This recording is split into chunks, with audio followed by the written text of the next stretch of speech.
January 8th, 2020 regular board meeting. As we begin this meeting, our board would like to recognize and honor the First Peoples of the Puget Sound Territories by acknowledging that we are on the land of the Coast Salish tribes. I would also like to welcome Thierry Monroe-Jones, who is joining us on the dais tonight. He's from Interagency Academy. Thierry will have a chance to give comments later in the evening. Ms. Loffelman, the roll call, please. Director Harris? Aye. Here. Director Hampson? Here. Director Hersey? Here. Director Mack? Here. Director Rankin? Here. Director Rivera-Smith? Here. Director DeWolf? Here. For those who would prefer or are able, please stand for the Pledge of Allegiance. I pledge allegiance to the flag of the United States of America, to the republic for which it stands, one nation, under God, indivisible, with liberty and justice for all.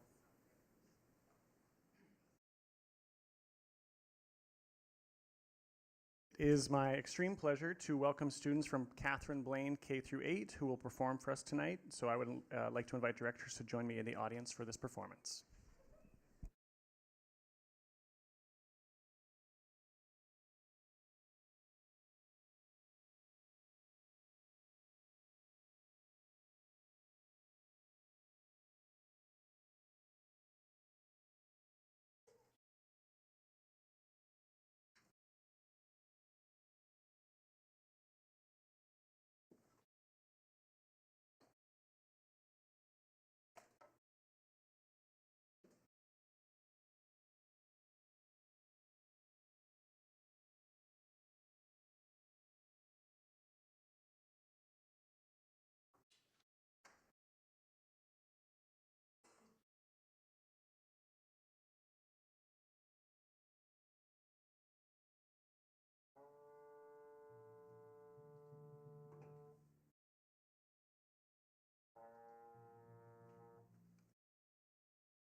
Thank you very much. If I could just ask you to introduce yourself, how long you've been with the district, and then just have the microphone passed around. And students, if you could let us know your age, or excuse me, what your name is, and what grade you're in, and go from there.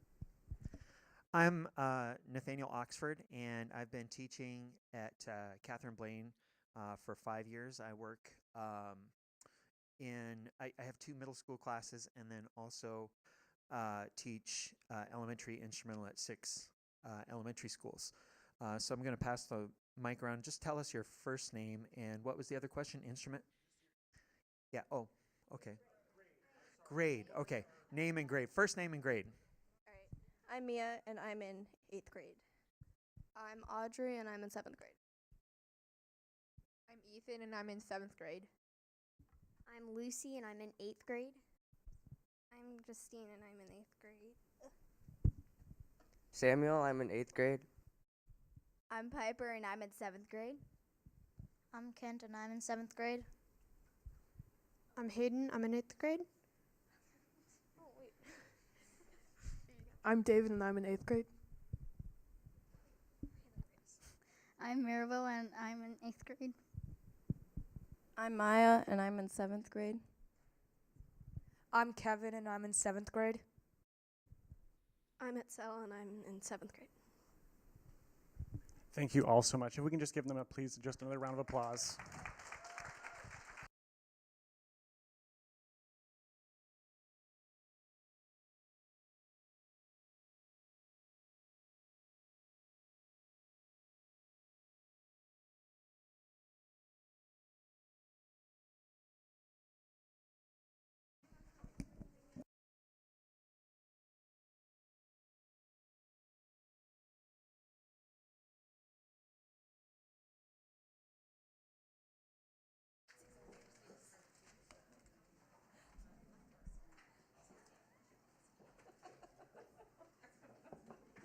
I know you two sit next to each other. I know. Might be a poor decision. Hey, bring it up with the president.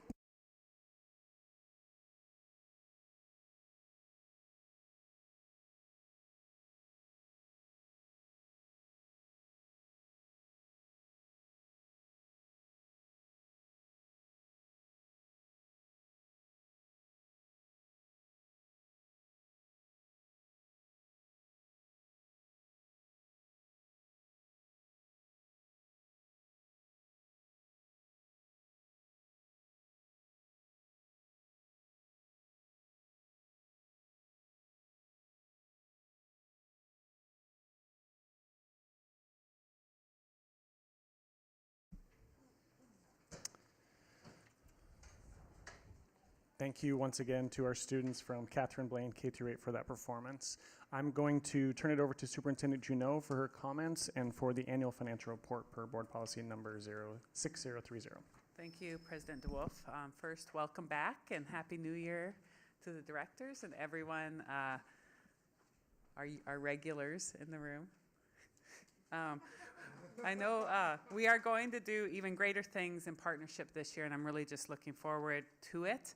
I hope that you all received your badges in your inbox, and those are for you to wear when you are at your events and out in public to represent SPS. First, I'm just going to turn it over to Chief Berge to provide the annual financial report per board policy 6030.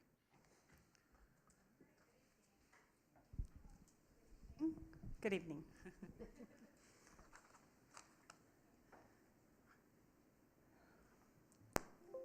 Sorry, I think I clicked.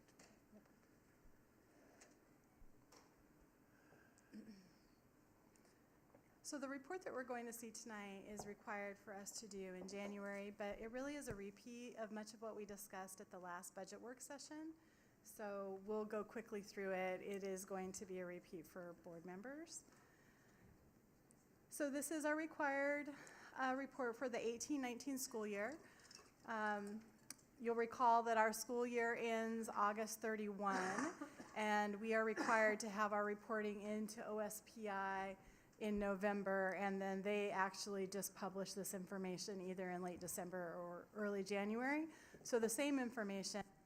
Our unaudited financial statements are online, and we do have the following fund sources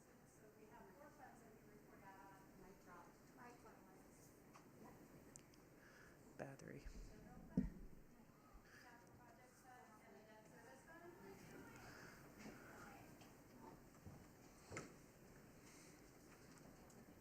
Happy New Year. I don't know who is in charge of technology, but they better Get on them. they better get on this. And the ASB fund.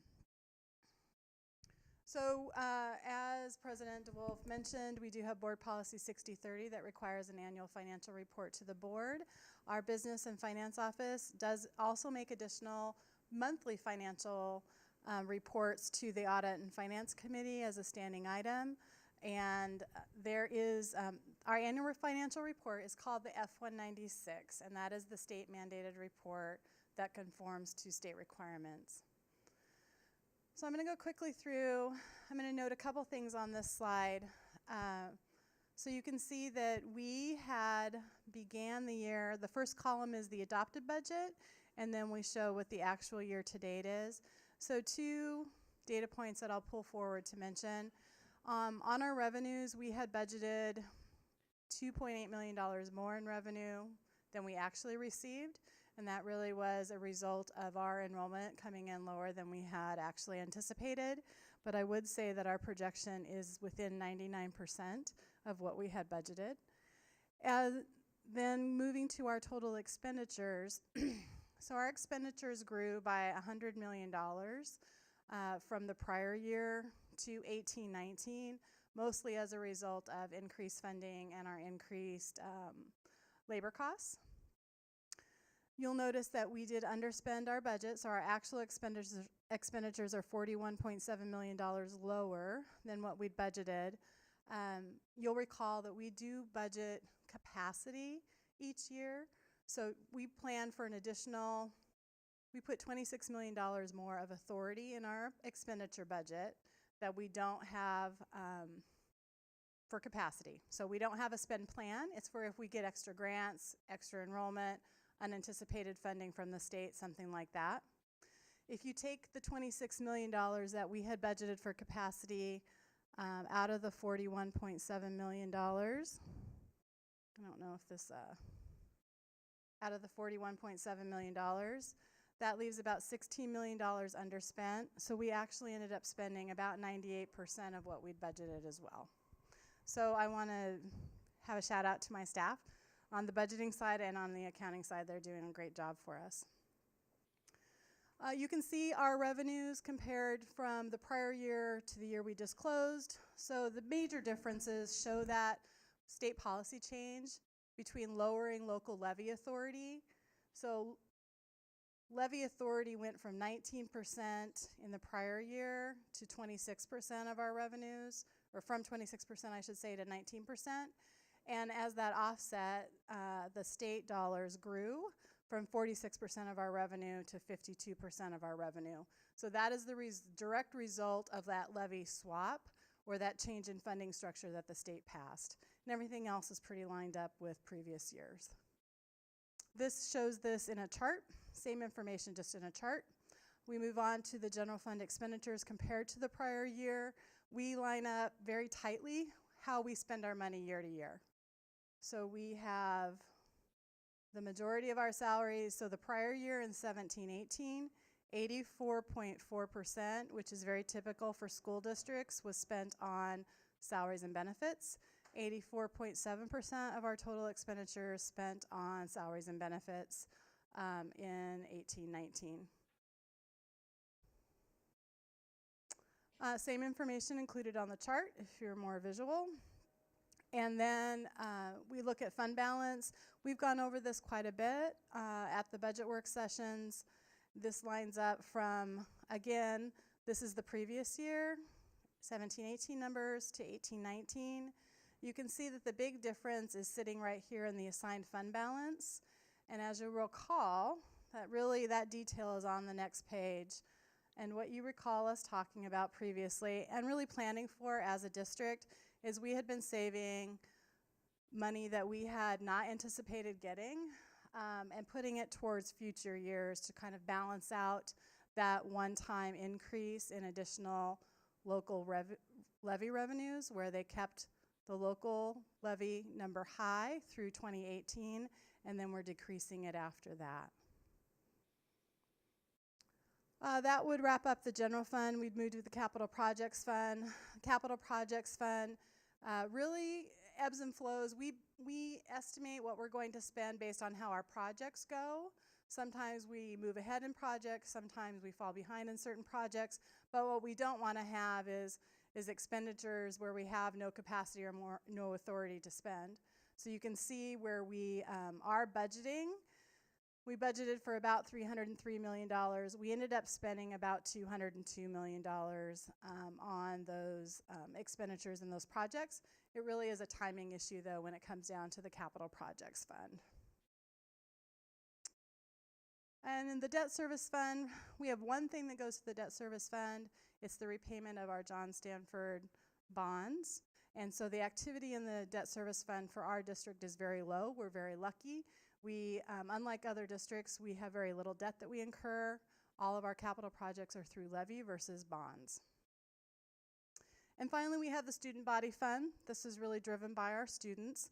They set our budgets, so they decide what they're going to fundraise, what their revenues are going to be from ASB card sales, activities, clubs, athletic events, and then what they are budgeting to spend. So this is really student driven. And that would conclude my remarks. Thank you, Chief Berge. Mr. President, I have a few other things. Just a quick immunization record update.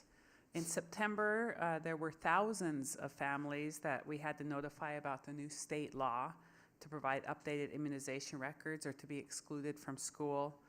Because of the hard work of our school nurses and health services team and school staff, we only had to exclude less than 1% of our students today. And that is, I think, really a good success story. That is fewer than 500 students. In fact, the latest number is 476. And so you think of that number in the big scheme of things, and it's just very heroic efforts. It was a gigantic team lift, and I'm so appreciative of Sammy and Pat for their leadership in this work. I've heard stories like Principal Kane at Aki actually called every family that Aki Kurosi. The staff at Denny went out on the weekend to track down those families who had not provided those immunization records, and then they ended up, I think, with just a handful of, zero at Denny that needed to be excluded today. And so there were just heroic efforts that happened across this district, and it just kind of heartens me to know that when we are all putting our oars in the water at the same time, the kinds of things that we can get done.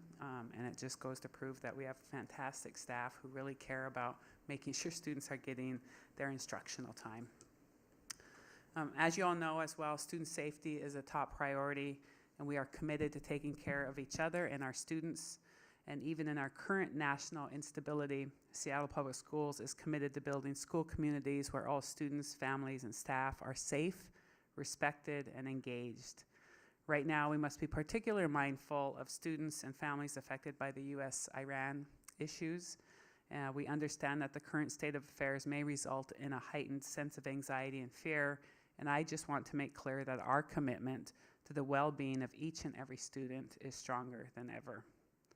Also, most of you know that the first day of school is a big deal for people across our district, and Seattle Public Schools has, for the past few years, many years, had a start of school date after Labor Day.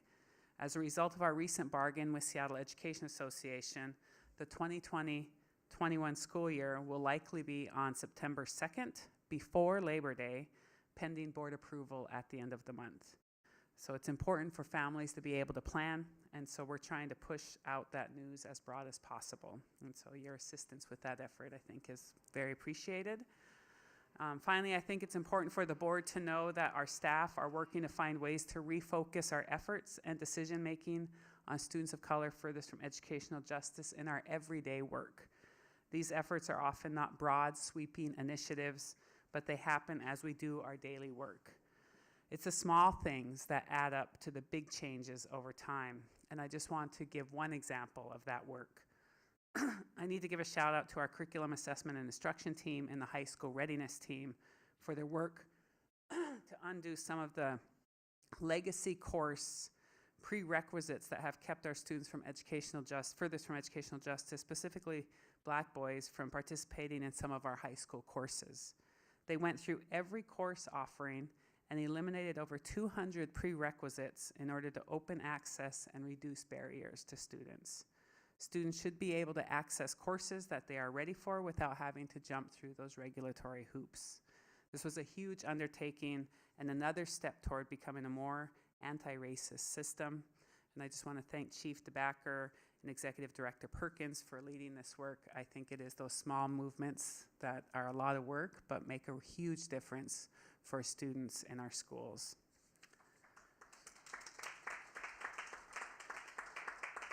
As usual, I start out with the PowerPoint with our strategic plan priorities, the blueprint to make all of this happen. This is what we have launched. Just a reminder, third grade reading, safe and welcoming schools, predictable, consistent operations, has transportation lifted, and then our culturally responsive workforce priority is working on professional practice. And I guess just to add on to our staff accolades, I want to take a minute to thank the SEB team from HR, our human resources, including Chief Codd and Chief Berge, who were often found in the computer lab helping our staff get registered for their insurance. This team worked super hard to make sure our 8,000 employees were educated about the new benefit changes and were then enrolled in the new health insurance programs. During the enrollment period, the HR customer service and compensation and benefits team fielded thousands of calls, emails, and drop-in questions, in addition to organizing and hosting information sessions in the computer labs for weeks. At the midpoint of enrollment, this team realized that less than 40% of staff had yet to log in to make their benefits selection, and doubled and tripled their efforts to help make sure people had the information and resources needed for this important state-mandated change. So thank you for your time and effort running reports, calling and emailing individuals, providing one-to-one assistance with the process, including after hours and on weekends. Thanks to you, nearly 98% of our staff took the important actions needed to get signed up for healthcare coverage. Again, another huge lift by our staff, and we're just so lucky to have them supporting us and our employees, and just want to give a thank you as well to them. Tier 1 behavior supports, or what we know as PBIS, is evident in all of the schools that I visit, from pre-K to high school. I was recently at West Seattle Elementary, and they use these essential learning skills. Each month they have a different focus, and December's focus was stamina. This student is working on his writing stamina. He wrote for 7 minutes and did not want to stop when it was time to return to the circle. Staff there have built strong bonds with the Somali community, which make up the majority of that school. To better understand students, staff engaged in the Somali history lesson taught by a community member the day before my visit. West Seattle Elementary has 5 family advocates that work as ambassadors in the community for their school. And as a result, the community has a great deal of trust with the staff at West Seattle Elementary. The community is so important for staff and students at Olympic Hills. Thank you, Director Rankin, for coming on that visit as well. Staff are giving up a professional development room there to create a family resource center. They are meeting with affinity groups to determine the design of that room. Each week, Principal DeBell sends robocalls in 5 languages to keep families up to date on school happenings. These 2 classrooms of kindergartners are working together on reading and writing, as well as social emotional learning. Students use turn-in talks to work in collaboration. One student said to another student who was in her space, "Think about your body space, please." Director Hampson. Keep in mind, she was 5, and that was her response to a young man in her space. We as adults can learn so much from these young leaders. Did you know that West Seattle Elementary outperforms the district for Black students in English language arts and math? It's true. 55.5% of their Black students met or exceeded standard versus the district's 38.3%.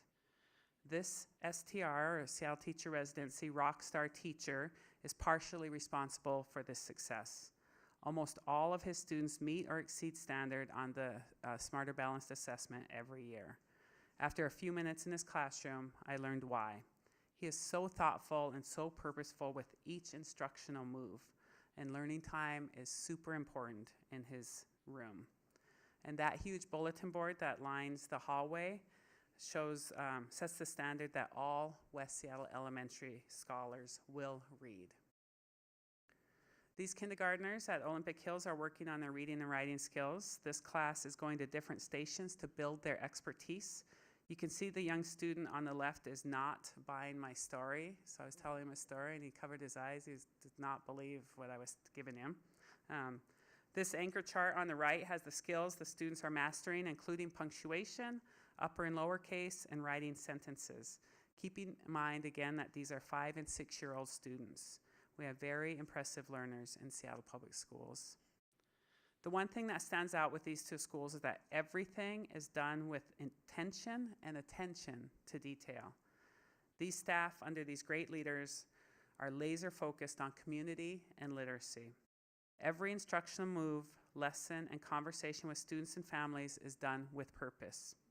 As a result, they continue to be district leaders at serving students and family furthest from educational justice, particularly our African American boys. Both West Seattle Elementary and Olympic Hills are recipients of several Seattle Teacher Residency teachers because they have grown so much over the last few years, including there are 11 at West Seattle Elementary in the last 4 years. As a result, they have teachers grounded in racial equity and anti-racist practices. Staff at both of these schools are leaders in the building. They are incredibly focused on student data. In the top picture, the West Seattle Elementary MTSS team uses cards to represent each student with the student's picture and academic levels. The cards move between levels as students grow. The Olympic Hills team used Smarter Balance data to refocus their practices on Tier 1 instruction. As a result of their intentional work, they improved every score on the Spring 2019 Smarter Balanced Assessment.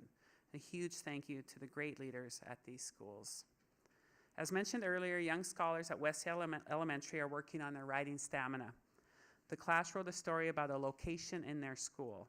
It had to be very descriptive. The neon paper on their desk has their current reading level, their reading goal for the month, and their plan to reach each goal.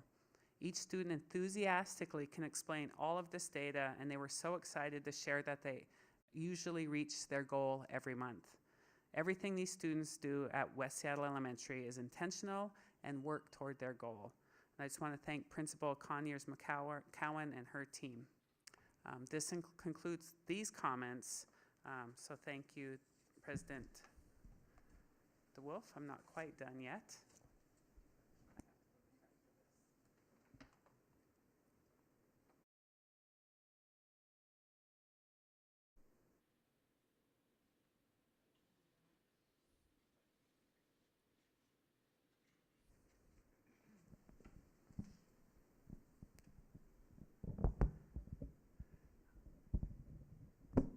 It is Board Recognition Month, which you have now your badges and you have some flowers.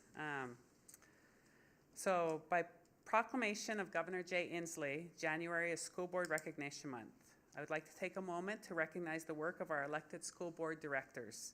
They selflessly give countless hours, time, and energy in support of ensuring our public schools are high quality and high performing for Seattle's youth. School board directors are charged with making decisions that are often difficult and require sifting through tremendous amounts of information. They also carry the responsibility of developing a vision that will guide Seattle Public Schools for years to come and directly impacts the health of our entire community and our region. It is a truly awesome responsibility, one that each of them take very seriously. I am grateful that these dedicated individuals have committed their wisdom and time away.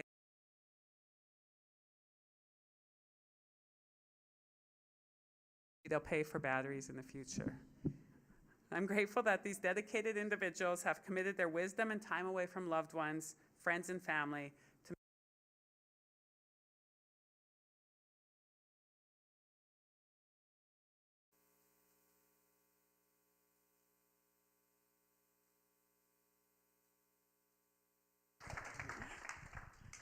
This month, we are encouraging members of our community to thank a school board member. Thank them for volunteering their time and for playing a critical civic role that helps strengthen public education and, in effect, our democratic society. I hope those watching tonight and our supporters in the audience help me in celebrating our board directors and thanking them for their service.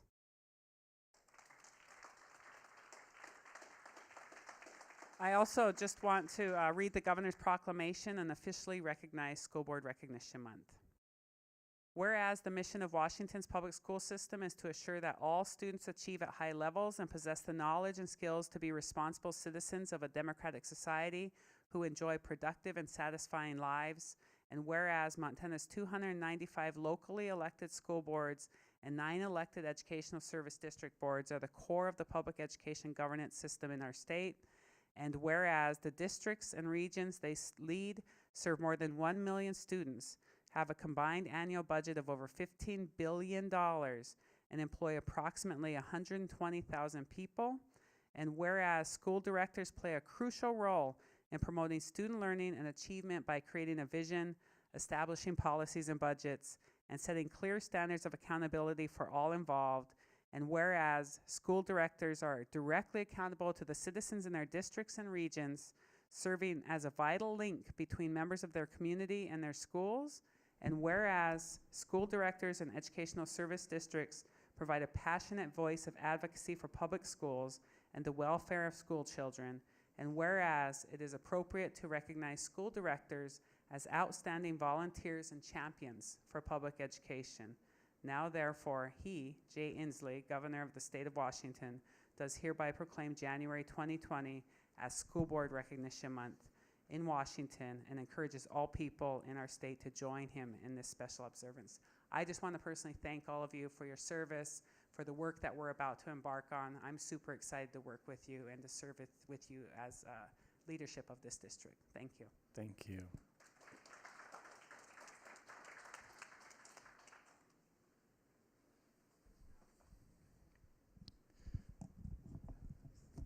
Thank you, Superintendent Juneau. And thank you for these gifts. Really, really grateful.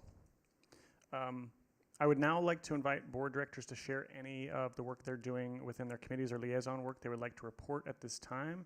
I just want to ask folks to please keep your comments brief and focused squarely on the important stuff, because we have a lot to get through, if you can imagine that. So I know that we have probably, I think Director Mack, I think you had brought something from, if you'd like to start. Good evening. I hope everyone had a great break. It was nice to have a couple weeks off. So Happy New Year. First, I did want to share, I'm excited that Director Hersey is taking on the legislative rep role for our board. I still sit on the WASDA Legislative Committee, so I got to have 2 days of legislative committee meetings for WASDA in Federal Way in your district, where we meet with all of the folks from across the state to plan for the statewide organization around legislative advocacy for the School Board Association. The legislative conference is coming up, which I hope that you can attend on the 9th and 10th.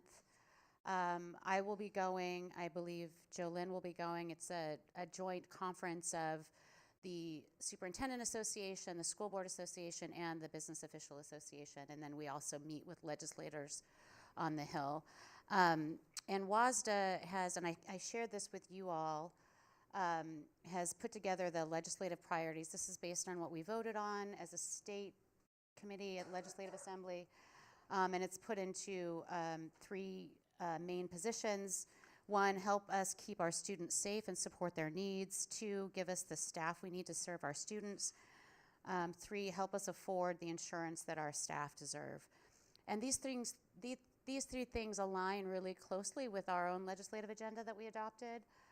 So this is a nice little handout to have, and then there's another handout that WASDA put together kind of describing what WASDA is about. So I just wanted to share that with all of you. And invite, if anyone else can make it to that conference and go to the legislative meetings on the Hill, that'd be excellent. And secondarily, for Operations Committee, grateful to be continuing to chair that. We had a change in committee assignments, and I'm continuing on, which is great, and I'm excited to continue that work. We didn't have a meeting since the last board meeting, so I won't report out on that, but we do have our meeting tomorrow next door at 4:30. And it looks like a short agenda, but I'm sure it won't be short. We tend to talk a lot. We're going to be reviewing one board action report around mobile structures, and then we're going to be talking about hopefully final revisions for our policy 6900 and 6901, which are facilities planning related. And getting updates about the advisory committees that we're spinning up. One that's already going, the school and community workforce, student and community workforce task force. We'll get an update on how that work is going, as well as the capacity enrollment and facilities master planning task force. I understand that we did get about 32 applicants for the 20 slots, so I'm very excited that looks like we will have a good group of folks going forward, and looking forward to the meeting tomorrow.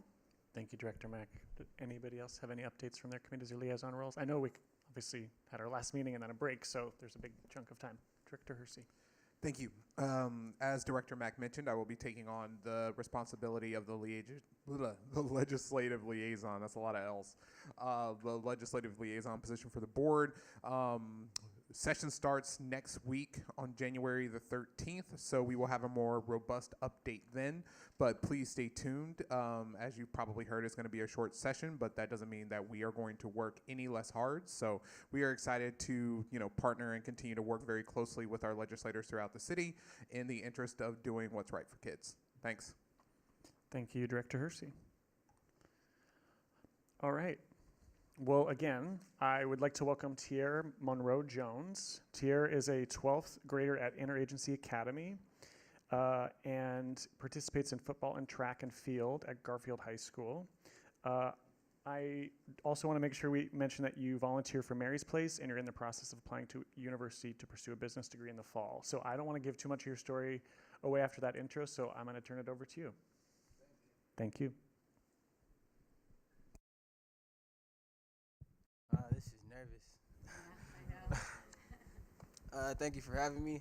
My name is Tier. I was born and raised in Seattle, Washington, with a single mother of 4. I have 3 sisters, which means I was the only boy in the house, which was kind of hard because I'm always physical. Growing up in Seattle, in the community, school was hard for me because at a young age in elementary, I felt like I didn't get that teacher support that I needed.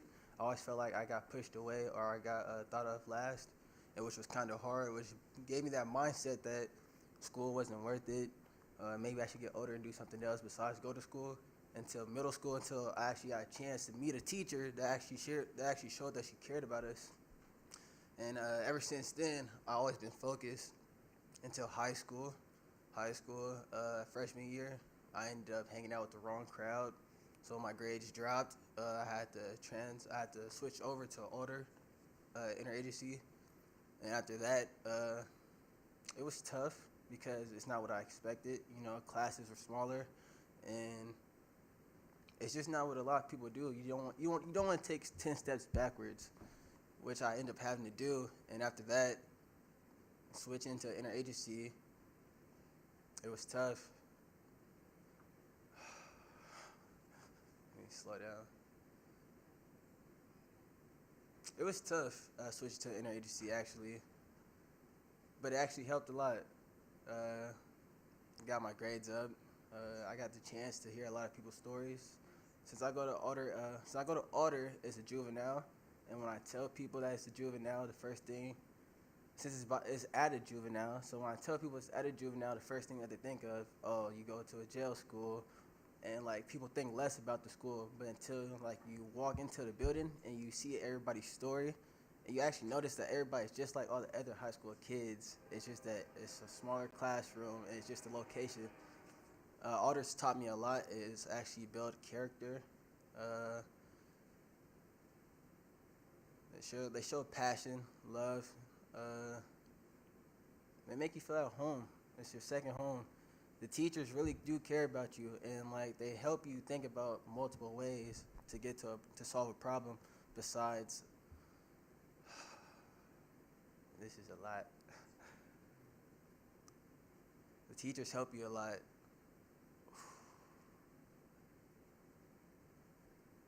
I need a minute. Can we go back?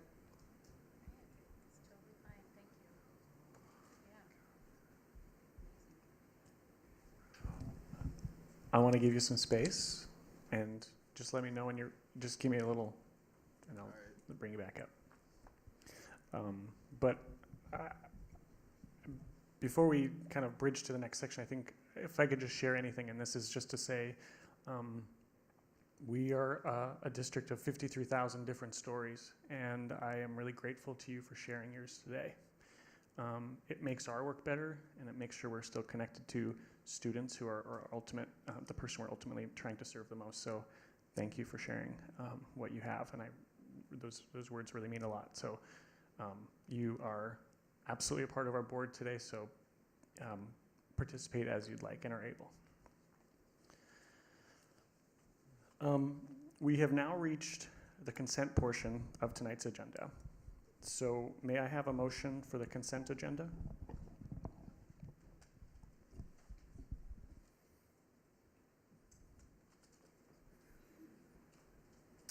I move approval of the consent agenda.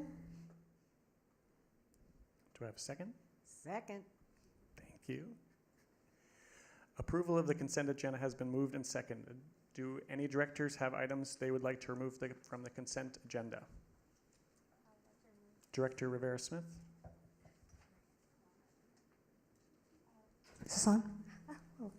I would like to remove the approval of amendment to add cycling and pedestrian safety education for 6th, 7th, and 8th graders at the Seattle Department of Transportation. Let's Go Bike and Pedestrian Safety Education Program.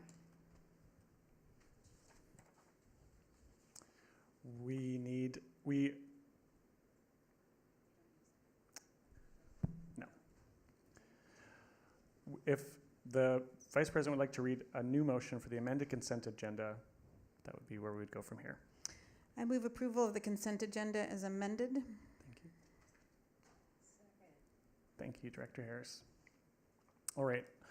All those in favor of moving the consent agenda as amended, please vote by saying aye. Aye. Aye. All those opposed? Hearing none? All right. That is approved. I'd actually like us to can we just talk about this issue now? Would that be okay?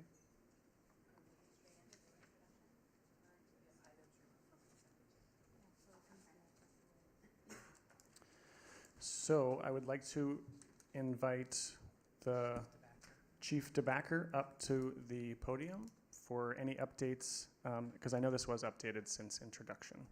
And thank you, Director Rivera-Smith, for taking this off.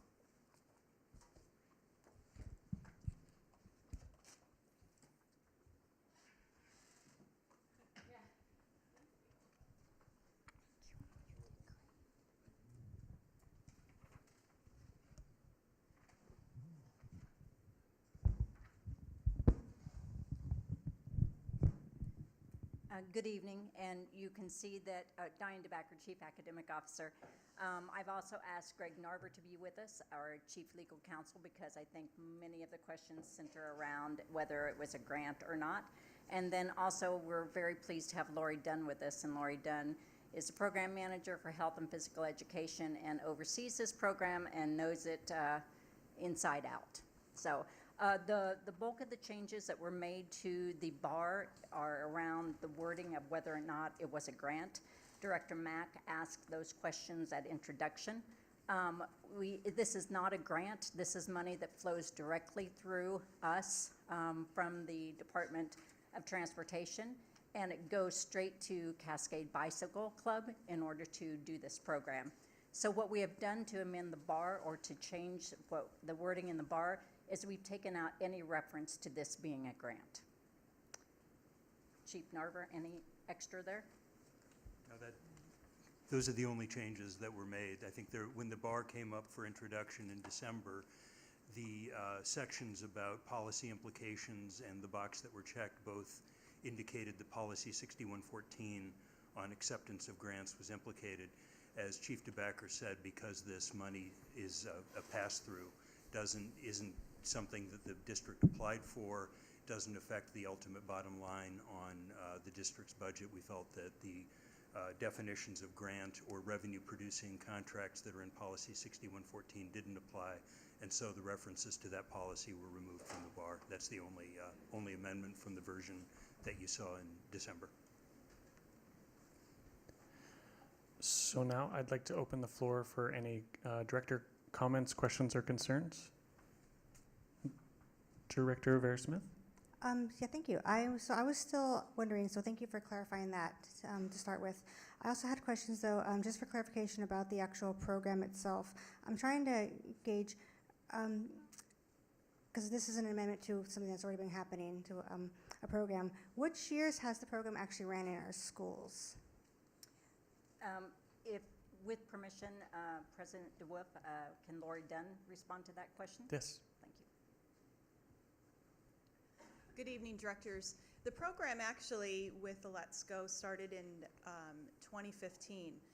The program in limitation has been around for about the last 20 years, but with the 2015 start of Let's Go and the updated curriculum, every single 3rd, 4th, and 5th grader has received the bike and pedestrian safety.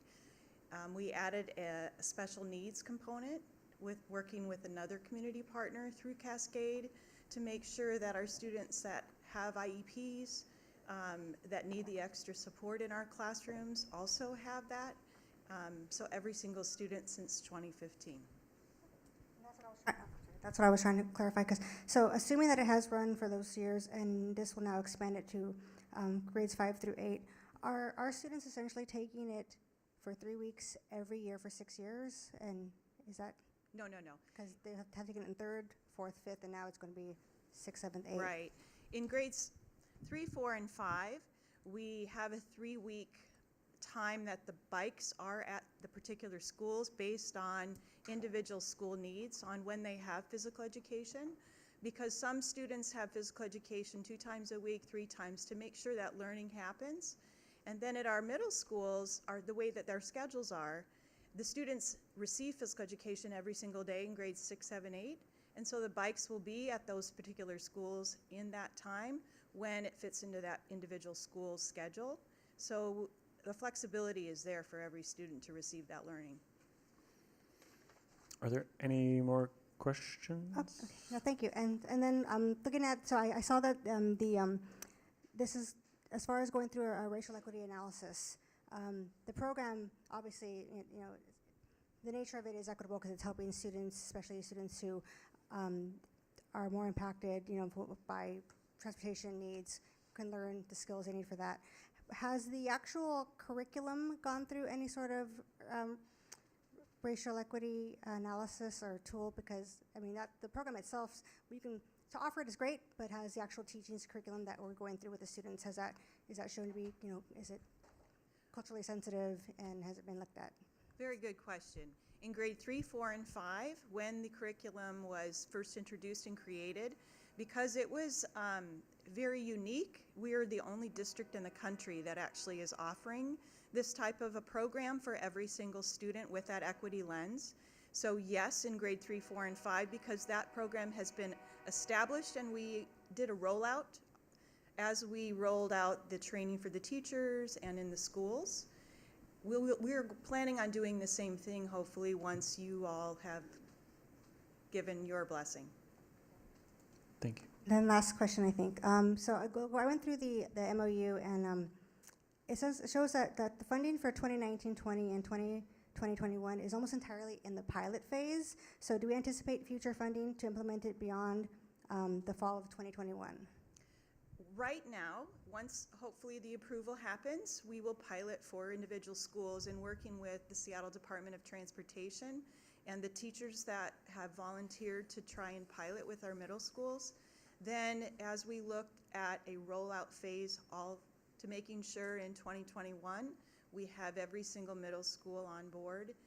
At that time, this current MOU, MOA with our 3 organizations will have expired, and over this next year, creating a new MOU, MOA after 2021.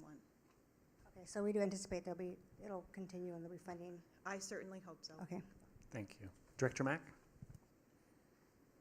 I just wanted to get a little bit of clarification on exactly what the dollars are funding. Are we're funding the training? We're funding staff in actual classrooms or during recess to support students with bicycle safety? What are these dollars actually going towards? The original dollars when we started in grade 3, 4, and 5, the curriculum implementation, the curriculum writing, the teacher training, which has been a huge rollout. 8 fleets of bikes at our elementary were purchased.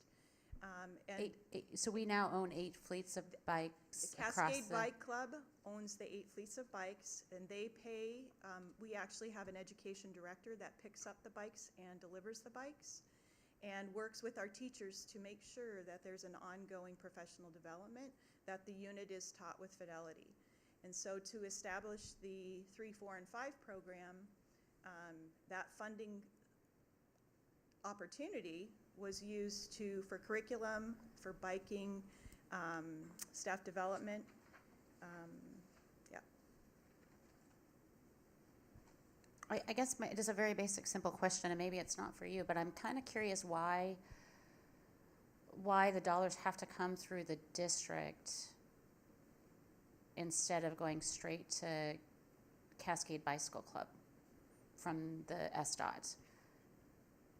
I mean, especially, if they own, so they purchase bicycles, we don't own them. Right, and they maintain them too. They made the curriculum, they also, all of this is happening, they're doing all of this, we're not actually doing it. It's a pass-through. I'm just curious why it is that we have a pass-through situation instead of just going direct.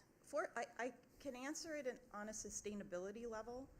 They actually, part of our MOU, MOA with maintaining the bikes to making sure that all students are using the same equipment, going through the same lessons with fidelity, and making sure then as we're working with the other nonprofit that those bikes are then utilized for our students. Thank you. Thank you. Are there any, Director Hampson? Just a final point of clarification on your note that it's not a grant per policy. However, it's still a source of revenue, even if it's ultimately distributed through grant. So how does it show up as a line item on our budget? That would be a question for budget, how it shows up. It doesn't, because it's passed through, that's the reason we thought it didn't fit within 6114. Whether it needs to show up first as a line item revenue and then expenditure is more an accounting budgeting term. But in terms of applicability of the policy, our view in legal was that 6114 didn't apply. Right, I'm just clarifying that that's a legal answer, Correct. Not a fiscal answer. That's, I would be, you should, Okay. you should not listen to me for any fiscal answers. Okay, I just want to make sure that that was clear. Thank you. Yes. Thank you. Any more comments, questions, or concerns? All right, seeing none, Ms. Scheck, roll call, please. Director Harris? Aye. Director Hampson? Aye. Director Hersey? Aye. Aye. Director Mack? Aye. Director Rankin? Aye. Director Rivera-Smith? Aye. Director DeWolf? Aye. This motion has passed unanimously. Thank you, and thank you for that update. We do have about 16 minutes for board comments, so I invite board directors who have any comments or any burning announcements you need to make about upcoming community meetings or anything else, please use this time before we have to do public comment at 5:30 on the dot. Director Harris. First, big thanks to Lisa Rivera-Smith for taking care of my December community meeting. I had oral surgery and was not fit to be in public, I think is the nicest way to say it. Appreciate you taking that on, and I hope that you enjoyed your time in West Seattle. I have heard from community members that they enjoyed meeting you. For my next community meetings, third Saturday of the month, January 25, 3 to 5, Delbridge Library. February 15, third Saturday of the month, 3 to 5, West Seattle Library. It's in the basement. They'll send you there. March 21, 3 to 5, High Point Library. I am excited about our Happy New Year. I am a little angsty, frankly, about the very difficult decisions we have in front of us. And I would ask our constituents to give us some space and give us some courtesy when corresponding with us, because these are indeed very difficult decisions, and people are extraordinarily passionate, and we appreciate that our children are the most important thing, most important people in our lives, but we're working really hard and we're trying our very best to listen, and we appreciate those courtesies. Thank you. Thanks, Director Harris. Other directors? Director Hersey. Thank you. First off, Happy New Year to everyone. I hope everybody had a wonderful respite with their families. I'm going to keep mine really quick. I've got community meetings that are scheduled out from now until May. I will be sharing those with the board office officially, and then I will make the announcements of the official dates next meeting. I've got 2 meetings, one on a weekday and one on a weekend each month going forward. We also have a really great opportunity coming up on January the 13th.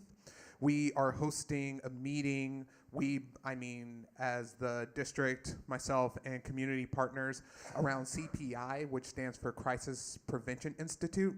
Basically what that is the event of where a situation needs to be de-escalated or a restraint or hold needs to be used on a student. This is stemming from an incident that took place at one of our middle schools earlier in the year, and we, in conjunction with community partners, thought that it would be a good idea to have a meeting for folks to come and learn about what are the techniques and what are the strategies that we use to de-escalate situations. And there is going to be a Q&A portion at the end, and also an opportunity where district staff will be sharing some ways to advocate for your child in the event of a restraint or an involuntary hold is used upon them. So I really do view this as an opportunity for us to take our work outside of our schools and outside of the John Stanford Center, and to really build learning and trust and accountability with our community. So I hope that as many of you that can make it will plan to attend. I know that President DeWolf is planning on joining. If other board directors would like to attend, we'd be more than happy to have you. I think we just need to notice it.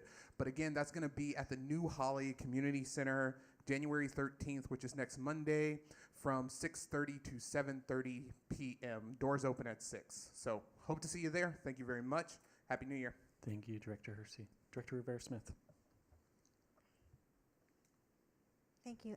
I would love to attend, so we probably need to put a notice of possible quorum out or something in case anyone else wants to be there, because it sounds like a great opportunity. Thank you for bringing that to our attention. I also enjoyed filling in for Director Harris at the community meeting. That was a lot of fun. I love going to West Seattle and going and getting some sweetbread. So thank you for that. I also had another community meeting on January 4th in my district, and my next one is coming up on February 4th. I'm trying to do first Saturdays. February 4th will be at the Green Lake branch. Thank you, February 1st. Thank you. Okay, I'm like looking at my screen here. February 1st, Saturday, February 1st at the Green Lake branch library. March will have to be on a Sunday because I overlapped with our board retreat. So it is going to be on the first Sunday of that month, I believe at the Greenwood Library. I couldn't find it real fast, but they'll all be on the website. I would look forward to seeing you there. So it's great to hear from the community. And I try to make it a safe space. I don't want it to be loudest voices get all the time. I want to find as many good, opinions as we can get in there.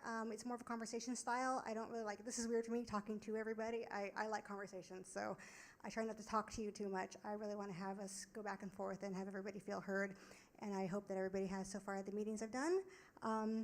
In this last, we had break here, so I haven't had a whole lot going on, but I have been hard at work. I'm working with Director Hersey here, working on the Black Lives Matter at School resolution, because that's coming up here in February, early February. We want to make sure our district is recognizing that and appreciating that opportunity to have those conversations.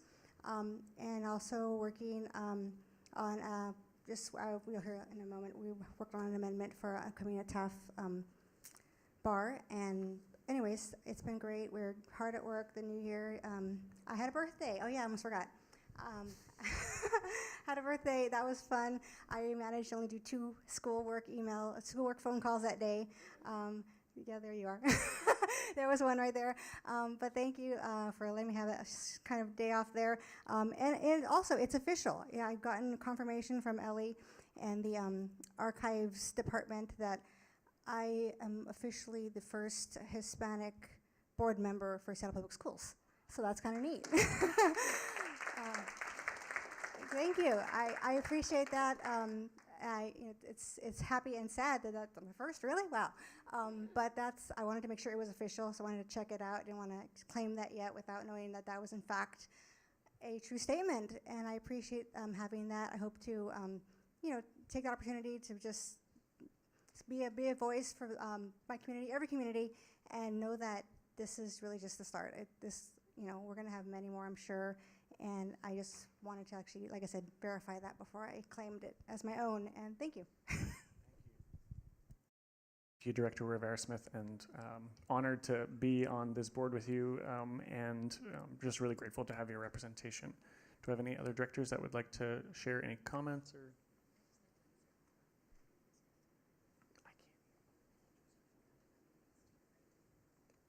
Anybody? We have 9 minutes.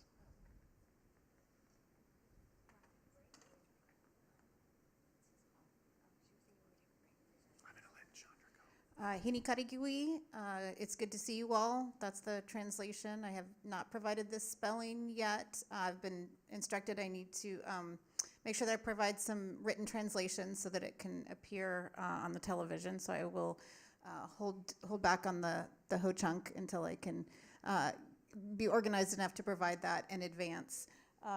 So Happy New Year to everyone who celebrated it at that particular time, or the solstice earlier in December. And it was very nice to have a break, particularly after running a political campaign for the prior 6 months. I was grateful for that, grateful to help fellow board member Director Rankin welcome 7 new puppies into this world. That was definitely a highlight of my break. Not relevant at all to board work, but I think anytime we can take time to recognize the the cycle of life and all the cuteness that it provides, it gives a boost to our spirits to come back and do hard work in a good way. I'm really interested in terms of community meetings. I do not plan to hold a consistent one location community meeting. My preference is to come out to you, and I have gotten requests to come to school communities, to community meetings, and I will try to honor those requests whenever possible. I think I'm also very interested in making sure that I get as much unique voice into my policy making, and I'm going to focus on trying to respond as much as possible to voices that are in fact coming in as that I haven't heard from before, that we haven't heard from before. And to that end, I do appreciate the emails. I don't know, we have work to do, definitely in terms of communication. It is very difficult to not break or create a quorum in replying all and respond to your emails. And so we've committed to working on a better system for that. I'm committed to working on a better system for that, but I am reading them. So I'm seeing the emails. I am trying to, when there are a lot related to one item, to post them on my director Facebook page. So I did provide background information about the Labor Day start date, because I got a surprising number of emails about that. So that I think is a good thorough explanation. I didn't hear anything one way or the other from Carrie Campbell about whether I made any mistakes, but it is a calendar first Wednesday of September as determined by the collective bargaining agreement, and has been since the 2015 actually collective bargaining agreement. We now know that 3 years out that going forward, so this year and next year, the first Wednesday happens to fall before Labor Day. That is new because it only happens twice in a 10-year period.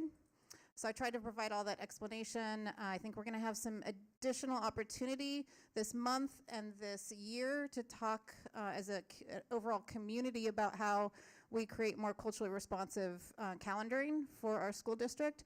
So if you're interested in having more conversation about that with me, I would love to hear about that. That's one example of how I'm trying to engage on particular topics. And I will, as a way to make it easier for folks, I will put together some doodle polling that I will provide available on my Facebook page, or to just email directly to you for people who and communities who want me to come out and see you, or find other ways to communicate. And I think that's about it. Oh, and I just got the agenda for the Audit and Finance Committee, which I'm now chairing.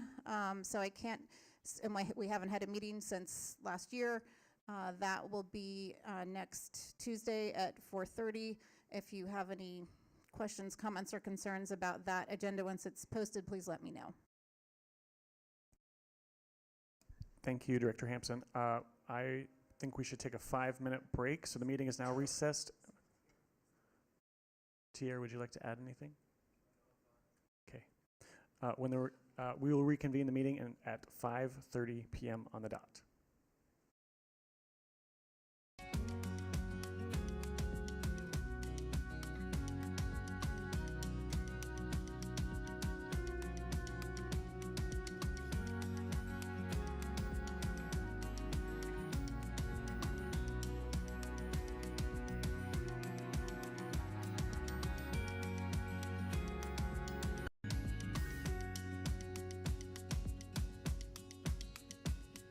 Public testimony are on the screen, and I would ask that speakers are respectful of these rules,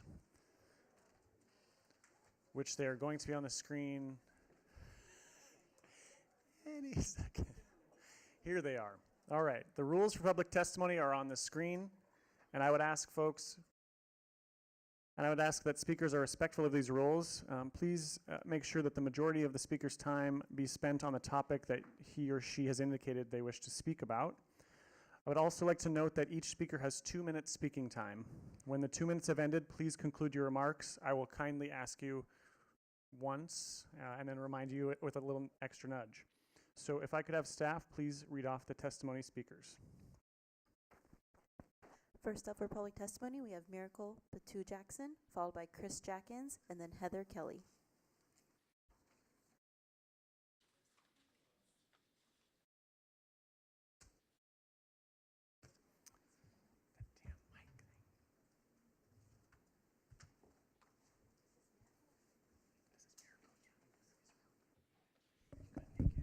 Obviously, it's my first time up here. My name is Miracle Patu Jackson. I am a senior at Rainier Beach High School and also a member of the NAACP Youth Council for Seattle Public Schools. Today I'm here to ensure that Seattle Public Schools continues to support Black Lives Matter at school actions. For the last 2 years, the Seattle Public School Board passed a resolution in support of Black Lives Matter movement in its second year. In contrast, during the movement's first year, the district refused to publicly declare that Black Lives Matter. While this resolution represented progress, it expired last year. Though the egregious racial disparities in Seattle Public Schools persist today, the demands of this year's hashtag Black Lives Matter at school action include the end to zero tolerance policies, excuse the passion in my voice, mandate Black history and ethnic studies, hire more Black teachers, and of course, fund counselors, not cops. We insist that Seattle Public Schools support this movement and this year and in the future. In brief, we insist that the district's support of the Black Lives Matter school actions continue indefinitely. Thank you. That's all. Thank you, Miracle.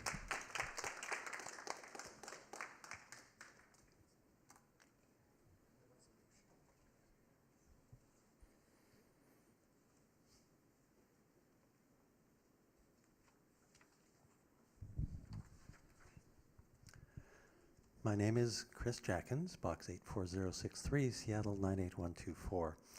On cycling and pedestrian safety education, 4 points. Number 1, school playgrounds are a long-time location where children learn to ride bicycles. Number 2, the district has been methodically shrinking playgrounds at schools. That is not good for safety. Number 3, at the October 2nd board meeting, board members discussed a desire to have, as part of environmental review, an explicit evaluation of changes to playground size in terms of both a percentage and in square feet. Number 4, right now, this is not happening for Magnolia. On the carpenter's contract, please discuss the effects of language related to a Supreme Court decision regarding union dues payments. On the joint operating agreement between Seattle Public Schools and Technology Access Foundation, TAF. 5 points. Number 1, page 4 states that Washington Middle School will be, quote, co-managed by the district and TAF, unquote. Number 2, section 3.5.1 states that, quote, the superintendent and TAF's executive director will make the final selection of the Washington Middle School principal, unquote. Number 3, section 4.3 states that, quote, assignment of staff will be determined by the Washington Middle School principal and the TAF director, unquote. Number 4, these measures are reminiscent of charter schools, which would seem inconsistent with the board's previous resolution opposing charter schools. Number 5, instead, please reopen the African American Academy and Indian Heritage High School. Please vote no. Thank you.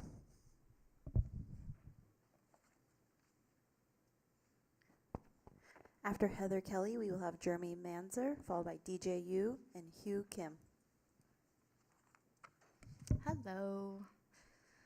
My name's Heather Kelly, and I'm here on behalf of the board of the League of Women Voters of Seattle-King County to express our concerns about the changes to Washington Middle School proposed for this fall. The League advocates for transparency and accountability in government. We know the board made efforts in those areas when considering the partnership with TAF, but those efforts did not keep pace with the preliminary decision-making on this proposal, and an entire group of stakeholders, the teachers at Washington, were excluded at a critical stage of this process. The League's concerned that in an effort to speed along the changes, others are being left out of the conversation as well. In its proposal to the board, TAF cited metrics suggesting social and educational needs of the students at Washington aren't being met, but missing from that presentation were the underlying reasons for those numbers and how the TAF model will address those root issues. For example, recent significant changes in the student body and frequent turnover in leadership at the school would seem to explain some of that data, but staff turnover would likely increase under TAF, at least under the short term. Is that instability for the students truly worth it? And it may be, but if that's the case, the community at Washington should have that reassurance grounded in data before a final decision is made. On a related note, people are still confused about how TAF will handle the dismantling of HCC, or at least the cohort model, now the subject of an amendment tonight. For instance, TAF proposes to divide student support staff in math classrooms or provide student support staff where students are learning at multiple levels, but how will those staff members interact with the teachers to make sure that the basic needs of the students are met? Aren't teachers still ultimately responsible for teaching 2 curricula? And finally, the League is troubled by how TAF would operate, seemingly as a quasi-charter school within the walls of a conventional school. The League seeks clarifications on that issue and the role of TAF at Washington in that regard. Thank you for your time. I know you're working hard on this difficult issue.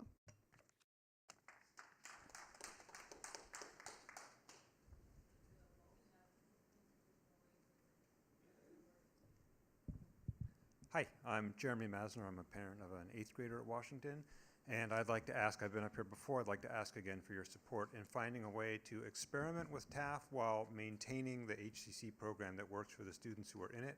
I am fully supportive of trying new alternatives to get closer to educational justice. I think TAF might be a potentially excellent program, but it might not be the right program for everyone, and it's very hard to call it an experiment when you're tearing down the cohort model in a way that cannot be rebuilt if that experiment doesn't pan out the way that you would expect it to.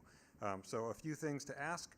First thing, please listen to the teachers. I find it deeply disheartening that when I talk to my teachers at Washington Middle School, at Thurgood Marshall, and at John Muir, they say they've been completely cut out of the conversation, can't represent the students that they know best, and can advocate for them, so I really encourage that. Second, please don't make it a zero-sum game. I think there are plenty of options for supporting a TAF model that don't require the dismantling of the cohort. I understand there will be some potential discussion today about giving families an option to stay with an HCC cohort, even if it's not at Washington. I strongly support that model.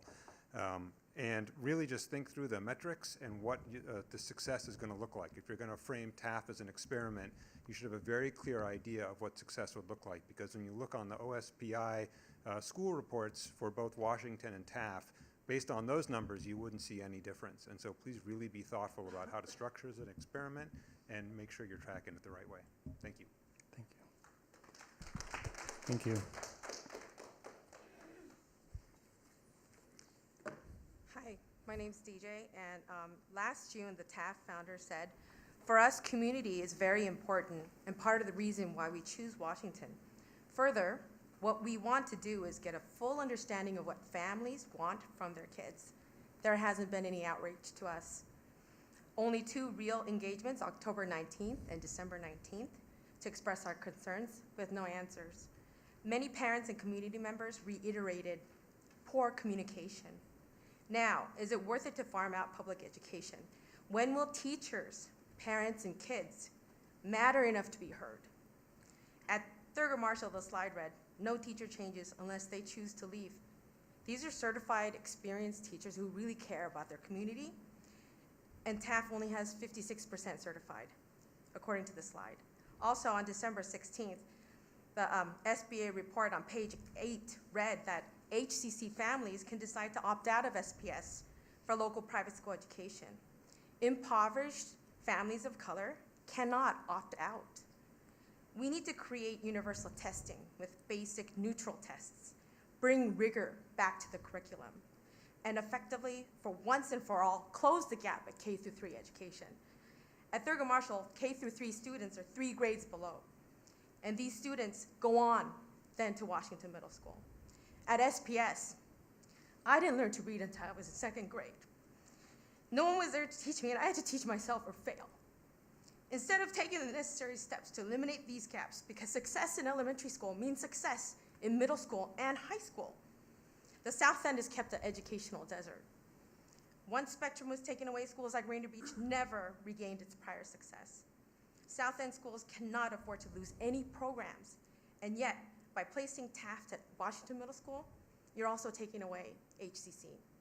North End schools HCC schools are thriving. Taking away the rigor, which builds success in continually changing world economics, is wrong. Division by Please separating. conclude your remarks. Division by separating and pitting communities against each other is reprehensible. We need real foundational education that technology can't replace. Thank you. I would Vote ask you to yes on please the conclude Amendment your 1 remarks. and no on the TAF. Thank you. My name is Yukim. I cede my time to my son, Houston. Hi, I'm Houston Kim. I'm a 9th grader at Garfield High School. Houston, can you tilt the mic down? My name is Houston Kim. I'm a 9th grader at Garfield. The fact that the district is trying to dismantle the HCC program is unacceptable. Refusing to collaborate with teachers and students in matters that will affect them every day for the rest of their lives is not a fair process. The only reason I can think of why the district can do this without any communication is because you don't have any skin in the game. If the board really cared about us, then they would consider the repercussions of their actions. We, the students now and in the future, have too much at stake to not care. Listen to the teachers who have been teaching at Washington Middle School for years, who you have told to leave if they disagree. Together, we are trying to tell you that demolishing the program will not help us. The disparity in HCC could be remedied by modifying the testing processes, but instead you try to tear it all down, but only in the South End. Signing up in advance for a 10-year contract with an unproven program, TAF, is even worse. Your job is to provide every student with the tools they need to do the hardest work they feel comfortable with. And computer education is not the solution. I personally have to help my brother as he struggles to understand math concepts that he cannot learn from his computer curriculum. Not because he has a hard time learning, but because he needs to have interaction with his teacher in order to learn properly.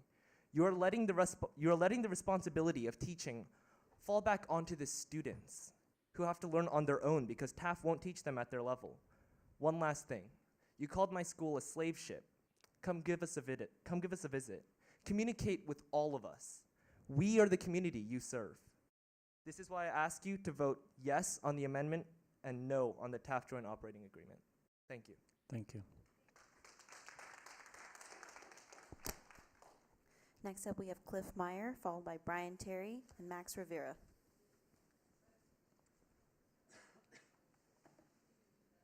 Thank you, directors, for your dedication to all of our children. Thank you, directors, for your dedication to all of our children. I'm here to ask that you look at the facts as you make choices for the children of Washington Middle School. As a parent at the school for 5 years, I can tell you that adults, through actions and words, have caused multiple traumas that have hurt these children. Stop hurting these children. Here are just 3 examples. When Washington was downsized, 40% of the staff left because 40% of the children were sent to another school. That was trauma. Friendships were ended because children went elsewhere. Teachers no longer had mentors and role models who had been there for years.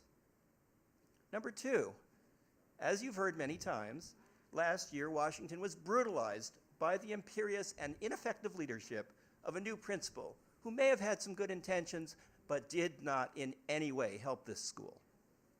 Number 3, in the board report that you have before you, Washington has been portrayed as ineffective, using academic and climate data that have been corrupted by these and other traumas. I'm not here to defend Washington as the perfect school, but these staff members who you have said were ineffective do not deserve that at all. Take a look at the fact that Washington has consistently been robbed of Title I dollars provided to other schools with similar attendance area populations that have the needs that Title I is there to fund. Doesn't happen at Washington. Okay, let's look to the future. Let's make this the clean break and start looking ahead. Technology Access Foundation has a wonderful program. Is it experienced in the needs of the HC population? No. It has some great options for other children. Please conclude your have, remarks. I will very soon. You have options here tonight to make sure that the Your HC 2 minutes have ended. population Please conclude your remarks, has Cliff. the ability to get the services it needs. Thank I'm you. going to ask you to make things work in the future. Other people Ms. have Scheck, gone please way invite over the next their person line. up for public testimony, please. Thank you, Cliff. Brian?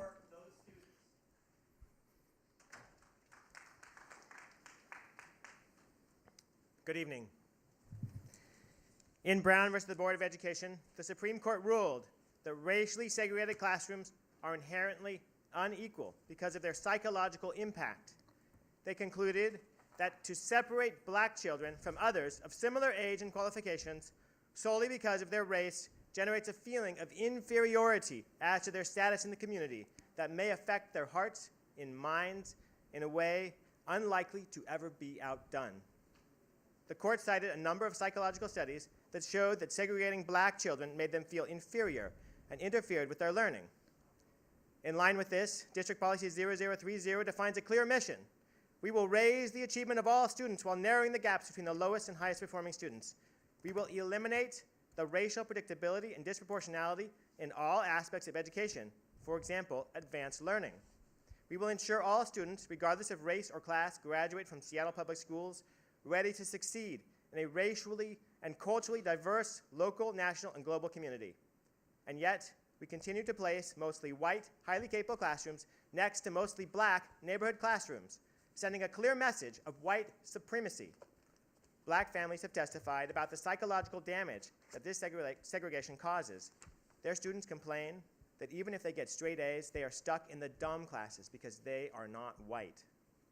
Please show that you are committed to ending racial segregation in our schools today by supporting TAF at Washington Middle School. Thank you. Thank you.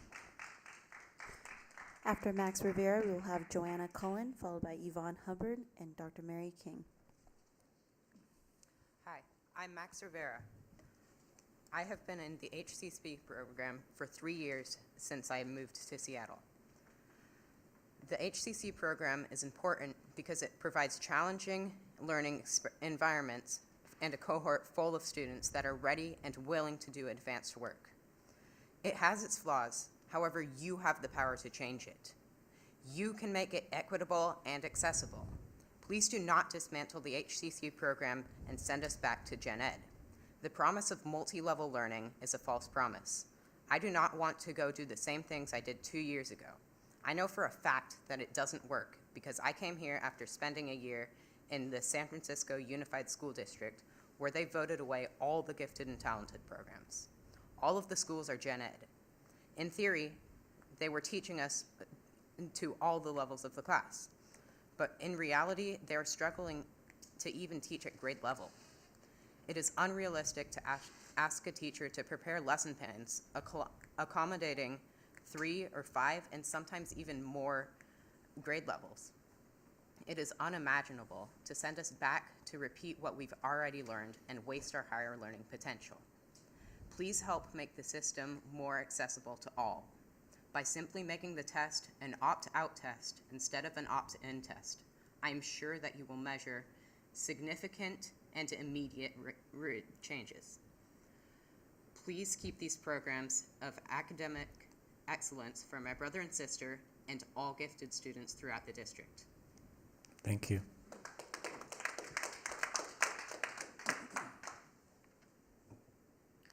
Joanna?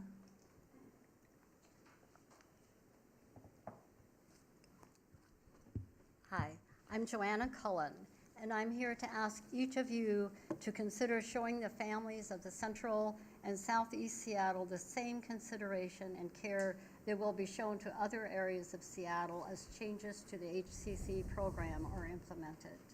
We deserve the same opportunity to ensure that HCC services are delivered and accessible to our community.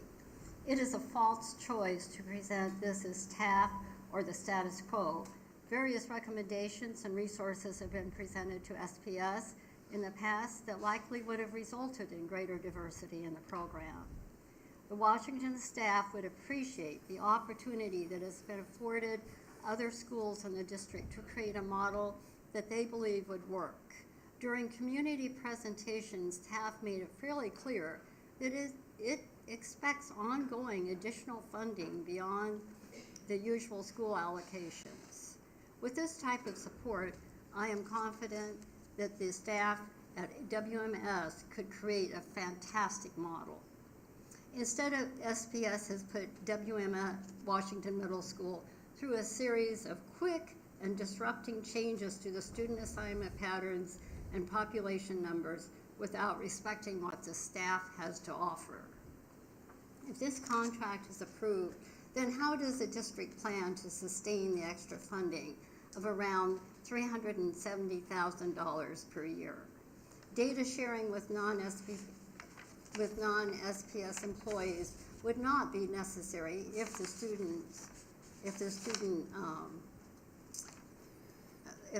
those employees were also Seattle school employees.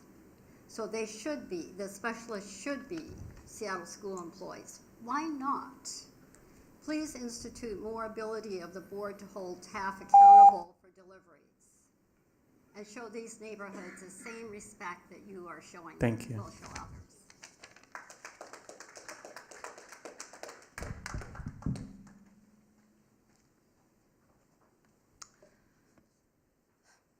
Hello, my name is Yvonne Hubbard. This is my second time speaking, and I just want to say I'm a parent, and I'm I'm also an HEC parent, and I've been to several different meetings, and one of them, it's been really interesting. I went to the CSEC meeting, and they were talking about, okay, you know what? We need to do something about HEC. We need to make it more equitable. We need to make sure that there's more children of color, more black students in it. Yes, I agree to that. But there was a plan. There was a long conversation on it. Wasn't going to be right away. We were going to have a plan. Then I hear, I didn't know this because there has been no outreach, and I know other parents of color who also didn't know about TAF or didn't know about what was going to happen in HCC. I also want to say that I stood here the last time I stood up here and I testified along with other people of color. After we were done, there was a board member who said, you know what, HCC just serves white families. Part of the problem is that no one is willing to admit that children of color, black students in particular, can be gifted. So as long as you keep this narrative,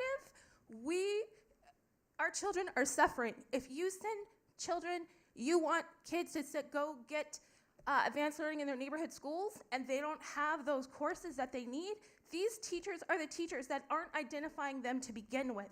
How, if you're not doing training on biases, on even how to do that, how are they going to do it? How is it equitable to make this change here in the South End, where most children of color are, and not in the North End? That is wrong. You guys really should think about this. And also, I hope you guys support the amendment, because then at least there can be TAF and HCC, that these kids should still have a choice and a pathway. What happens when my daughter goes to high school? My neighborhood shouldn't determine my child's success. Thank you.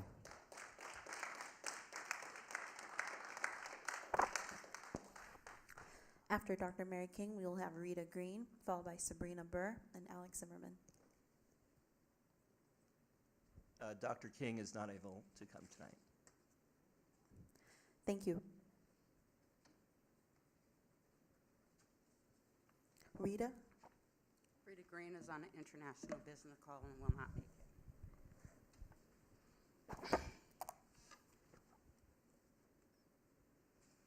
My heart is heavy by what I see. So much white privilege. We as a district has a strategic plan that focuses on African American males, but we don't recognize the black family. We don't recognize what black women have done since 400 years since we were brought to this country. What I'm hearing about TAF and HCC lets me realize that you don't understand it. Is it because the leader is black? Decades of excellence. Please know that. Right now, we have an exhibit at the African American Museum that I talked about, Ain't I a Woman? A salute to iconic black women. Other districts have come. They have brought their students, but not one classroom from Seattle Public Schools has been there. Why is that? We have it in the strategic plan, but we don't have it in action. I have a letter. Rita and I just finished an 11-week program. We probably had about 80 families there last night. When I read the testimony of these mothers, one of our mothers who pulled her kid out of Seattle Public Schools, who's in private school right now, who's trying to bring her grandchild to Seattle Public Schools, talked about HCC. She was told was only for white kids, where her child in 3rd grade was doing early algebra. My niece, Yvonne's friend, went to Garfield, and she was isolated. Luckily, she was a neighborhood kid. My nephew in Tacoma, who got rid of HCC, who's 4 grade levels ahead. My niece is so glad because she is worried about the whole child. Seattle Public Schools, you need to recognize beloved blackness. Thank you. What you're doing is dangerous. Please recognize brilliance of 400 years. Thank you, Sabrina. Alex? Michelle Merriweather? After Michelle, we will have Rachel Stewart, followed by Frida Powers and Dion Malas-Testa.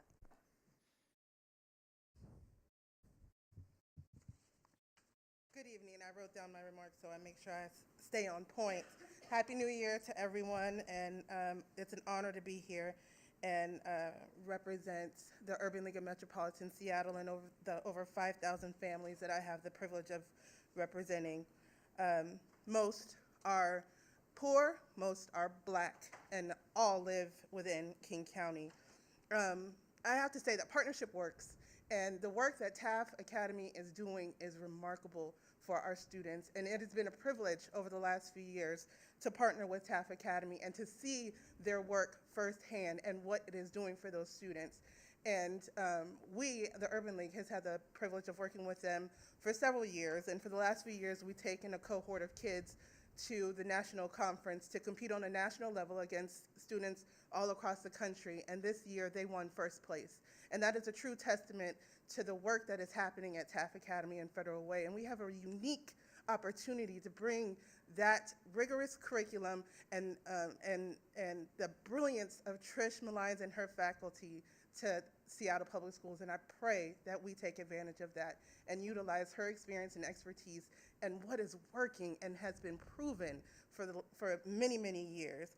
And I have personally visited TAF Academy on several occasions and talked to many of the students and the faculty, and the love that they have for their school, and the fact that they get to be a part of their development, their personal development, their curriculum, and the teachers are so happy, and the faculty and staff and everybody works together to create an environment that is remarkable for those kids. And I also have had the privilege of visiting many Seattle Public Schools because we partner with them as well.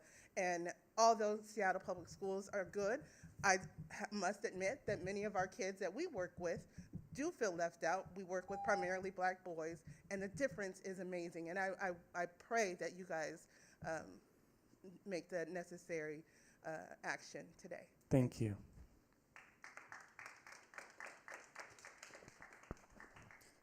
Rachel?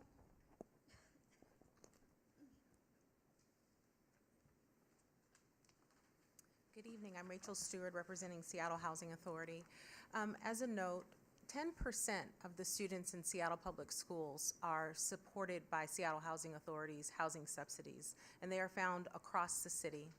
What we know when we look at that data is that students who are supported by Seattle Housing Authority and attending Seattle Public Schools have lower outcomes in pretty much every single measure, and that is not different at Washington Middle School. What we know as well at Washington Middle School is that there is a strong and thriving opportunity to be able to build a community that normalizes academic excellence in STEM and in reading. What we've also seen at Technology Access Foundation in Federal Way and in all the preceding programs before joining into a public school partnership is that students of color and low-income students thrive in the classrooms that they run. There were a couple of years ago that students who would be going into Washington Middle School participated in a summer robotics program taught by a TAF employee. Young people who had never touched a robotic system just came alive in that summer program. They began to build and learn with one another. And what was beautiful about this was the normalization of excellence. You saw young people encouraging one another and sharing with one another how amazing they were. And that is the difference that you've heard other people describe. In a HCC isolated, segregated space, you find people encouraging one another who look like them, and you don't have the benefit of integrated encouragement and being able to see and understand the value that people have with one another and being able to do so in an institutionalized way. This partnership would offer an opportunity for Seattle Public Schools to make that a reality, not for some, but for all young people at Washington Middle School, and in particular for those supported by Seattle Housing Authority. Thank you. Frida?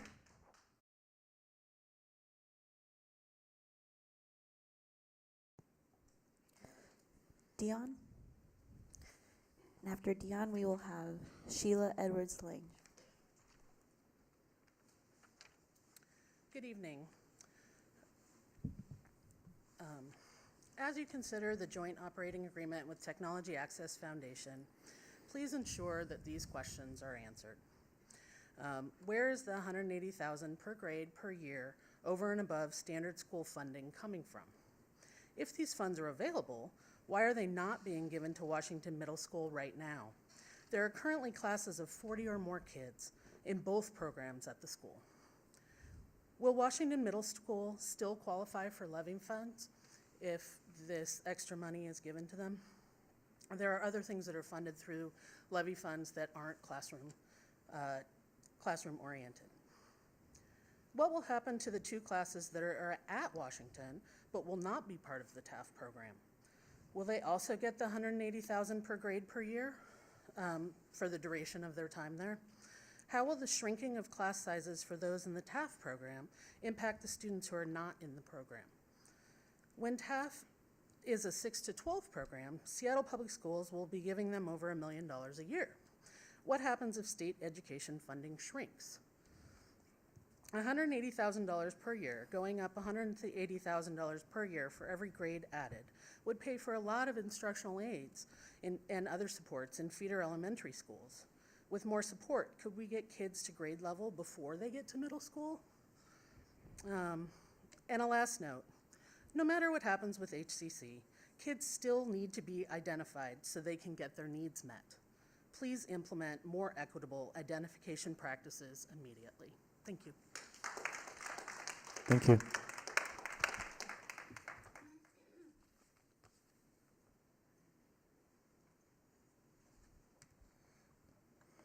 Good evening. I'm Sheila Edwards-Lang. I'm a longtime educator in Seattle and an advocate for closing equity gaps in our schools. I have to say that I've had a partnership with the Technology Access Foundation when I was at the University of Washington, and they were one of the few programs where students would come, and not just in computer science, always admitted, always doing well. TAF has been highly successful in closing equity gaps in other places. Their students are going to college, and they're earning the post-secondary credentials that we so desperately need in this region, and particularly for Seattle's kids. But we're not benefiting from this expertise here in Seattle. And I have watched us squander many opportunities in Seattle to bring this expertise here. We have a new opportunity now in this partnership with Washington Middle School. The Seattle economy and our kids demand that we not let this opportunity pass us by again.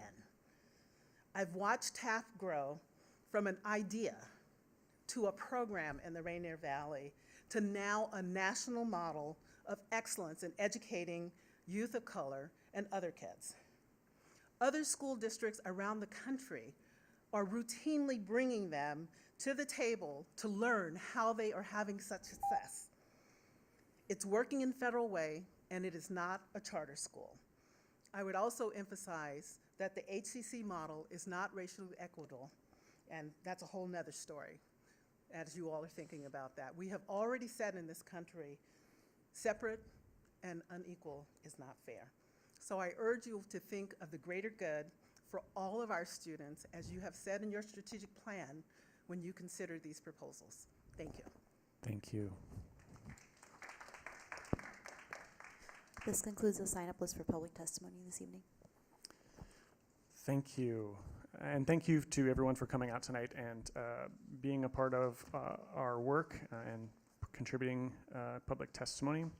I want to offer directors to use this time to finish board comments from before the public comment period. So if there are directors that do want to speak, I know Director Mack and Director Rankin didn't get a chance to speak before public comment, so I'd love you to do that now if you'd like.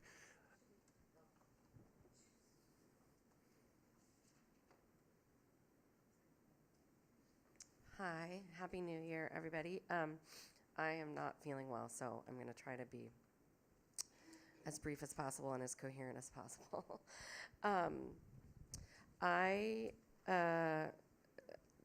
getting back from break, aside from being sick, it's been sort of a rocky transition. I don't know if everybody else's kids cried on Monday morning, just having to get up and all of that. It's just a tough transition, and you know, locally, nationally, internationally, there's a lot of things going on that are causing a lot of people a lot of stress. So scheduling changes. So I brought 7 puppies into my home to foster, which is helping a little bit, as Director Hampson mentioned.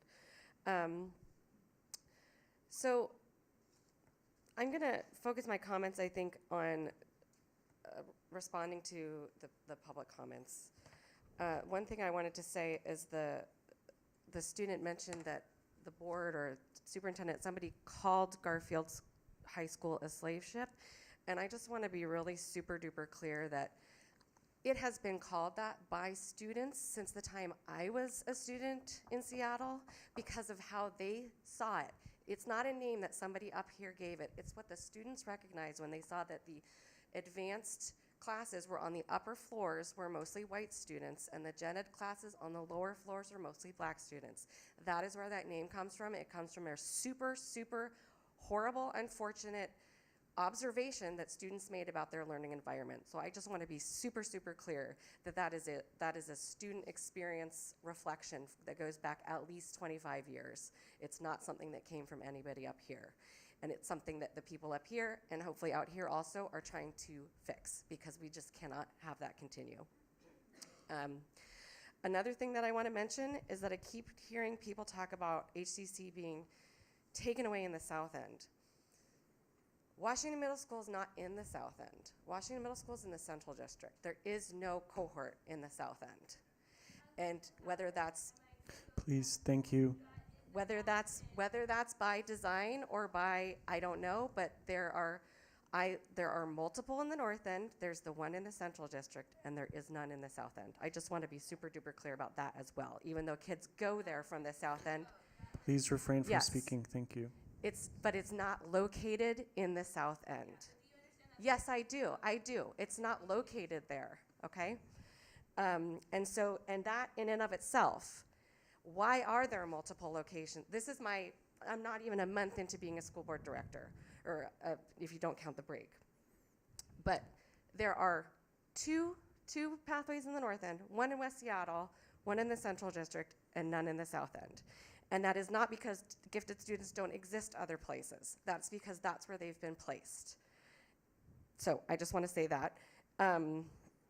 We have a really, really unfortunate, and coming in as a new school board member into this decision is super fraught and frustrating, because we have the really unfortunate confluence of TAF and HCC. And that, as I mentioned at a work session, the path forward towards racial equity and advanced learning and highly capable has been set out as a long timeline, and at the same time has been changed immediately, or proposed to be changed immediately at Washington Middle School. And I think that's really understandably really frustrating and confusing for community members. As a board member, it's confusing to me also. I've had a lot of questions about that, how we say on one side it's a long, slow process, it's gonna go out gradually, and then make a change on the other side. And I think it's too bad that we're having the conversation around TAF with it being conflated with HCC. And I'm trying to be clear-headed about that, because it's a really unfortunate confluence that precedes me. But it's making this conversation understandably very emotional and challenging for a lot of people.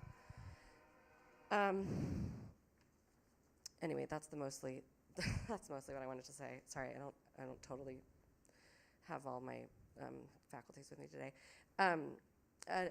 A term, I think, in general in the conversations about highly capable going forward, since there is a longer timeline, that I would like to ask people to reconsider is dismantling, because it's very, very fraught and negative and implies that things are only being taken away. And as we build a system, as we work to address all needs across all spectrums, as we work to center students of color, as we work to make sure that students with that are of color and not of color, that are also academically advanced, that they are sufficiently challenged, we need to be thinking about it in a more whole way, and talking about dismantling something is coming at it from a just super negative, something being taken away. What comes to mind is when a room is cold and we have some people fighting over limited sweaters, and instead we could just raise the temperature in the room. So I want to think about that as we're going forward. The dismantling and the idea that some kids are going to be pulled down is certainly not, I don't think, anybody's goal up here, and nothing that I've heard in any meetings or any committees. The other thing that I've heard a lot about in emails is pitting groups against each other. And I'm going to say something that's not going to be super popular. I think you can only be pitted against each other if you insist on remaining separate from the rest of the group. So something about being pitted against each other is when refusal to take part in kind of a larger conversation. I'm really not phrasing this well, and I apologize, but this is just some things that I'm hearing a lot that I think are keeping a lot of us from moving forward with a solution in general about advanced learning and in all of Seattle Public Schools that's going to lift up all of our students and lead us to better academic outcomes for everybody, is if we can start thinking about that we all have needs that may or may not be met, and how can we meet those needs in a way that is equitable and that will move us forward to something that's going to look different. It's going to look different. I don't know. I just encourage everyone to start thinking about restructuring instead of dismantling. And that's my long rambly. Thank you, Director Rankin. Director Mack. Thank you, and thank you for the actually a good segue. I really appreciate the focus on solutions and win-win and equitably considering those things and building as opposed to tearing down. I appreciate that focus, and I know that that's where I am as well.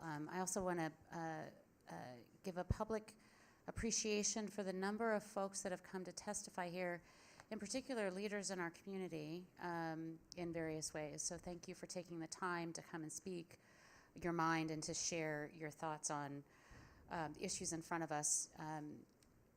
As Director Hampson was saying earlier, we get so much email, it's physically impossible to actually respond to it. It's really challenging. But I know that I do read every single one, and I'm considering it in all of the machinations around the decisions that we're making up here. And I know that my fellow board directors do as well, and I appreciate hearing from you. I will reserve kind of my conversation around some of the topics to the actual items that are going to be introduced, and we can talk about them there. Thank you. Because we'll be having a robust discussion in just a little bit. But I also wanted to thank the Blaine Orchestra for coming out and the music instructor. It was really exciting to see that. I didn't know until today that they didn't have electives at Blaine in their middle school until 2 years ago. And now they do, so that's excellent. And it's excellent that we have robust music education happening at the other elementary schools as well. And I want to thank Tier. I know he's already left, but his personal story about the impact of interagency and how that has really helped him was moving, and it continues to fuel me in terms of knowing that we need to continue to support alternative education in our district. I did hear the comment about the environmental review on playgrounds, and I will be checking into that. And I don't have any community meetings scheduled at this point. I will get some scheduled. We've talked about doing some joint meetings, and I do like that format. I think it's helpful to go outside of my neighborhood as well. And with that, I will end my comments. Thank you all for speaking to us today. Thank you, Director Mack. Tansi Okimau Sim Nitisi Nikason means welcome. My name is Okimau Sim, which means Young Buffalo Leader in Cree, and thank you for being here. I had an opportunity yesterday to visit the ASB Club from Meany Middle School yesterday, and these were some of the coolest kids. Certainly leadership nerds, just wanted to do as much as they could for the school and trying to figure out how to build up their ASB club. This is their first year that they've kind of been able to focus some time on that. And a couple of really big things came up that I at least want to just reflect here today. They were two really pretty important topics. They have a sexual assault and sexual harassment support club, just to both advocate in their school to make sure that the teachers know about the training, how to be an ally and an advocate with their peers. And they also asked us to consider including LGBT curriculum history into our curriculum. And so I think it behooves us to be really thoughtful about listening to our students who are literally in our schools who identify as LGBTQ, asking for that. And so I have a meeting next Tuesday with Lisa Love and some of our folks from our health department to think about how do we get creative about that, and is the ethnic studies process a model for that. So I just want to at least publicly let them know I heard them, and I'm really, really grateful for these young kids just sitting around a table wanting to do the best for their school, and potentially might be able to go on a field trip with them to Olympia to advocate for the things that they believe. And so I'll hopefully have an update in February if they invite me to go, and I've told them they don't have to feel pressure to. I don't have any community meetings coming up, but I will have a meeting in February. I think I'll be invited by the Downtown Seattle Association and some other groups from downtown to just talk about kind of downtown education in general, and so I'll keep you posted on the dates for that. I will reserve the rest of my comments for the portion we're about to head into, which is action items and intro. Would board directors like a 10-minute break? Is that okay? No, our last one was like 3 minutes. Yeah, sure, right, really quick. Apologies, I was very remiss in not noting that today is also the birthday of a very special Eckstein middle schooler named Josephine Paikia Shannon, and I will be leaving the board meeting a little bit early to go celebrate her birthday with her because she's my daughter. And with that, the board meeting will now recess for a 10-minute break, and we'll reconvene at 6:30.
So we have Clover Cod up today, so I'll let you give us the update. Sure. Chief of Human Resources, Clover Cod, for the record. We are fortunate to have 16 talented carpenters in Seattle Public Schools, and also one very talented chief negotiator for us, our Director of Labor Relations, Tom Pullis. So thank you, Tom. What you have before you is a 3-year collective bargaining agreement that started on September 1, 2019 and ends on August 31st, 2022. This CBA provides for across-the-board wage increases, an increase in the swing shift differential, increase in the summer work incentive bonus, new hourly premium for temporary employees who are ineligible for SEB, which is the state-mandated health care, language changes to comply with Janus, which is the Supreme Court case that basically says you cannot compel employees to be part of a union, Washington state requirements around sick leave utilization, transition to SEB, improvements in the swing shift volunteer request process, new bumpers around bereavement leave, ability to create an apprenticeship program, and transitioning employees to paperless pay information. So the wage increases for the 2019-20 school year are 5.4% across the board. In the 2021 school year, beginning on September 1st, a general wage increase of 2.1% or the state authorized and funded inflationary increase, whichever is higher. And in the 21-22 school year, general wage increase of 2% or the state authorized and funded inflationary increase, whichever is higher. You will note the fiscal impact for the 3 years of this agreement is $391,242. We did break that down between capital funded versus the general fund. And with that, I will open it up for questions. All right, thank you. Are there any directors with comments, questions, or concerns? Director Rivera-Smith and Director Rankin? Oh, okay. Your hand. Yeah. I'm trying to understand something. So under the fiscal impact revenue source, the finance office estimates that the total new cost of this agreement in 2019-20 is approximately $95,253, of which approximately $68,680 is funded by a combination of the state inflationary increase. How is something funded by a state inflationary increase? Is that really a fund? Chief Financial Officer Joe Limburgi is coming up to the podium. Okay.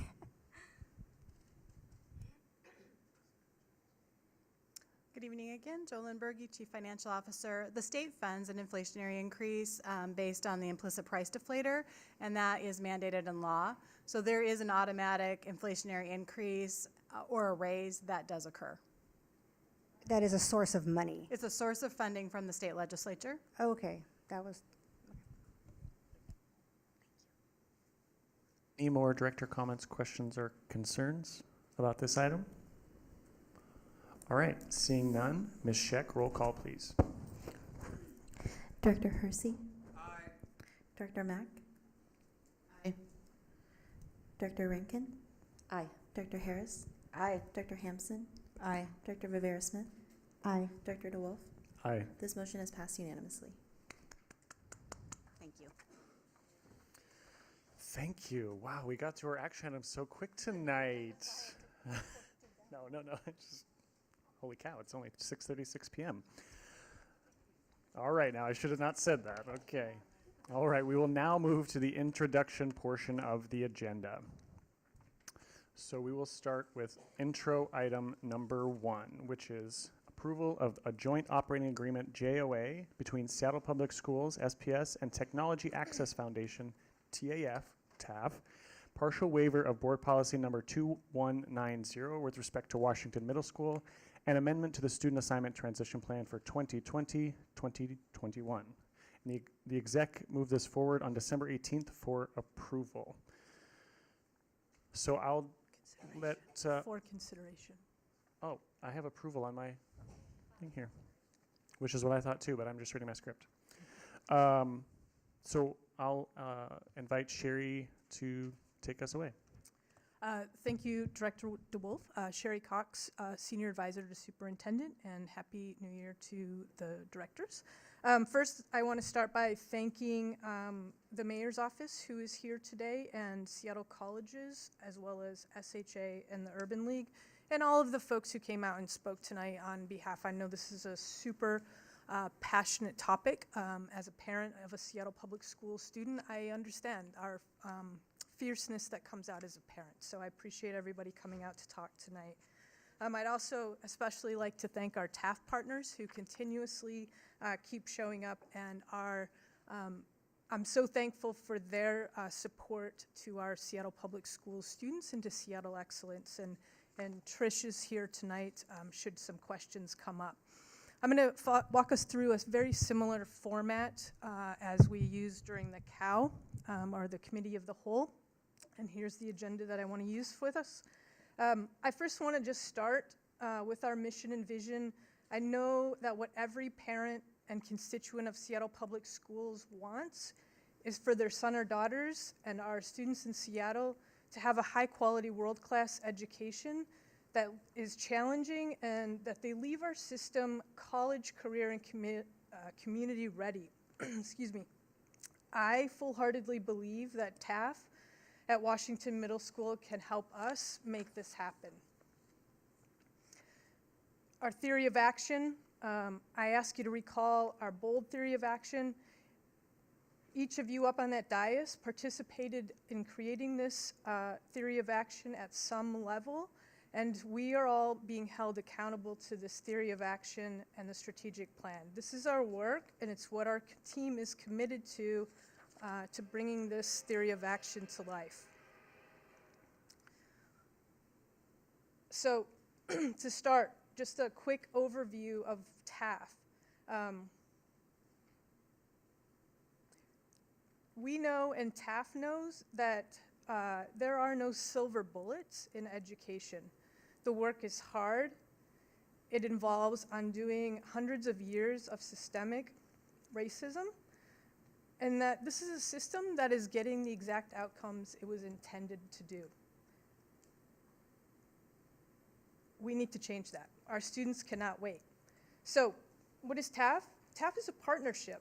This is about TAF working with the staff at Seattle Public Schools, specifically at Washington Middle School, to become a stronger system. I'm not going to read the slides to you. Many questions have come in as to why Washington Middle School? Why did we pick Washington Middle School?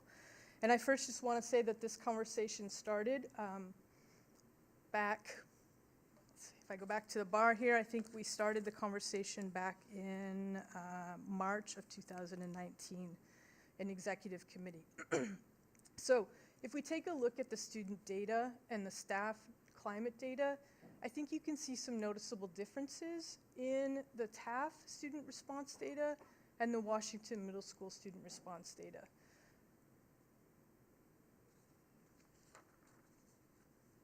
If we take a look at academic data, TAF is the first one to admit, and Trish can come up and tell if you had questions regarding the data. They are making great progress in their academic data, but they're not done. It's a journey.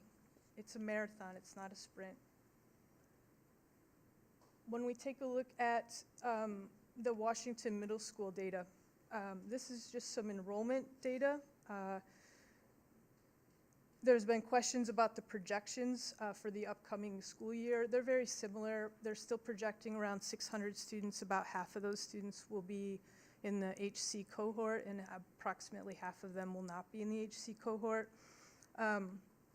You will hear, or you may have heard, that this is the most diverse HC cohort in the city. That is in fact not true.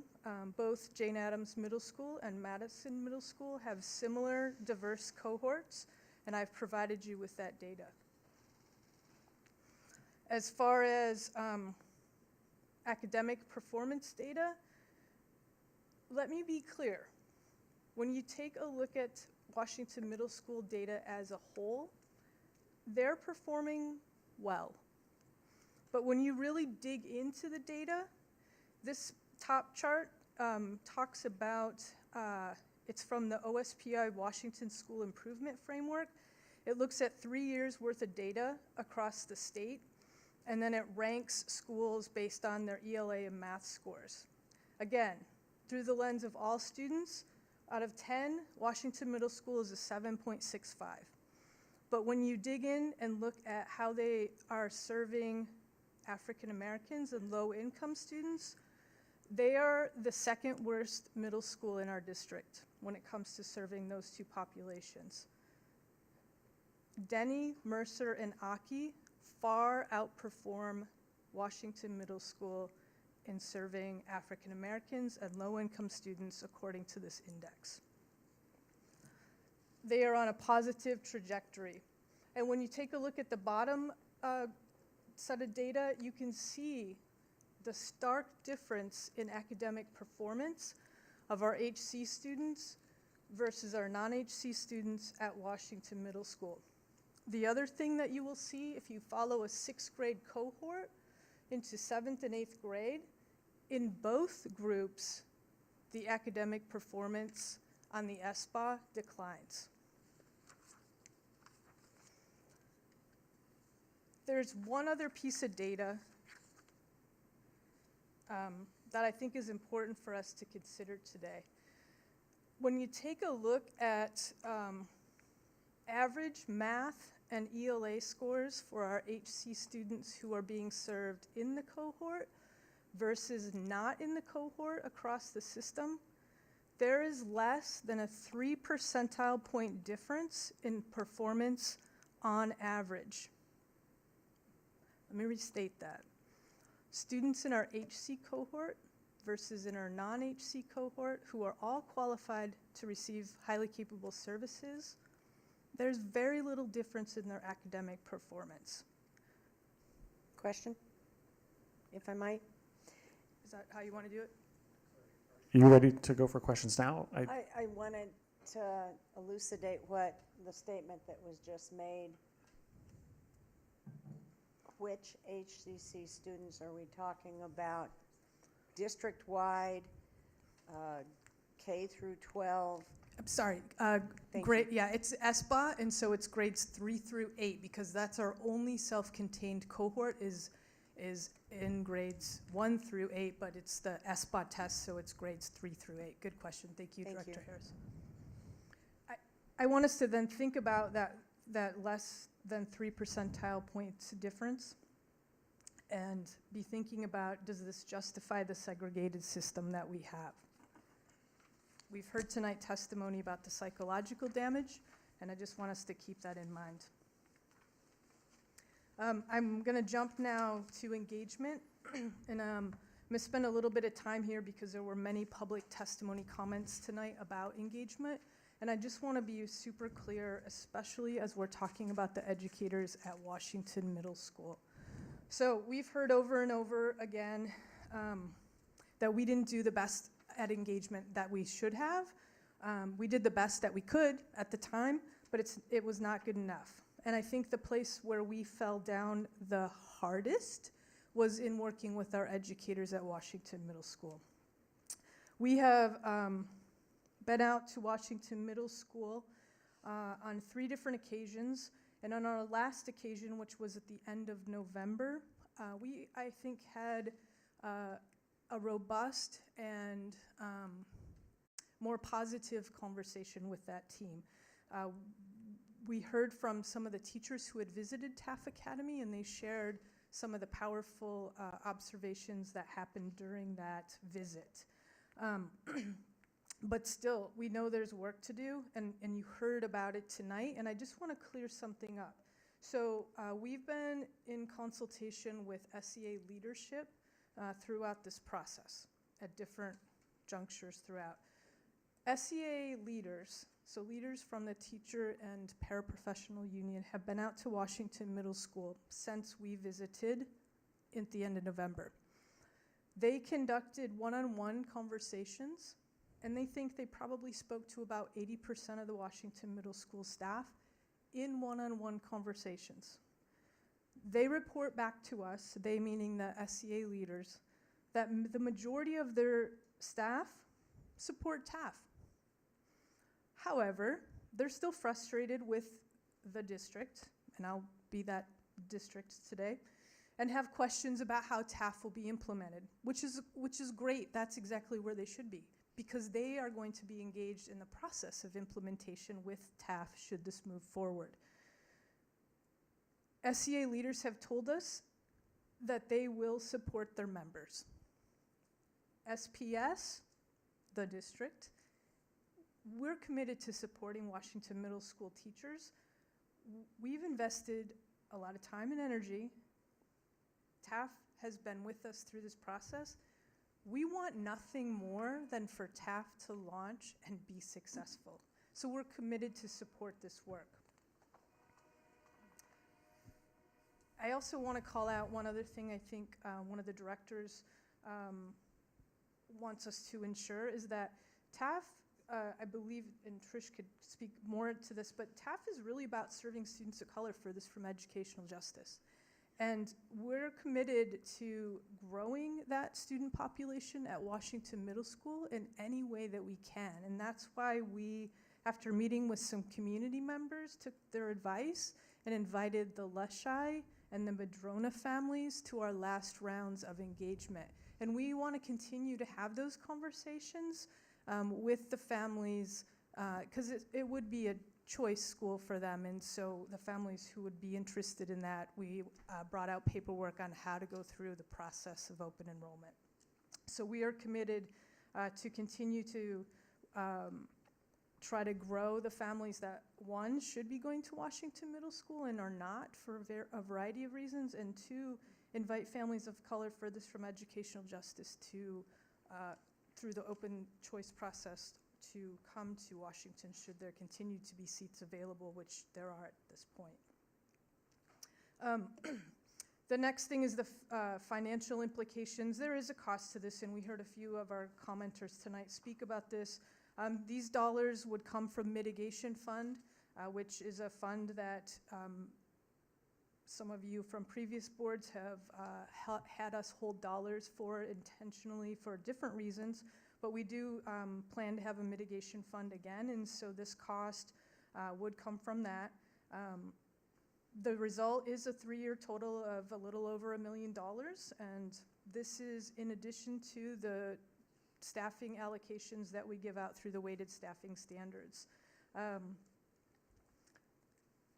I want to just call out that, yeah, this comes with a cost, but in a second I'm going to show you what TAF brings to the table in this partnership to help with this. These assumptions, because we had to make some assumptions here, is the first thing is that this cost does include a smaller class size of 1 to 25, and we've talked with TAF, and if we needed to do the 1 to 28 or 1 to 30, we could make that work, but right now this cost does include the 1 to 25. This cost includes sending staff to the STEM by TAF Summer Institute and providing an additional 24 hours of professional development for each teacher who attends. At the current time, the above estimates do not include any costs associated with the ratio or changing the 1 to 80, and we don't believe at this time that there would be any additional cost to that.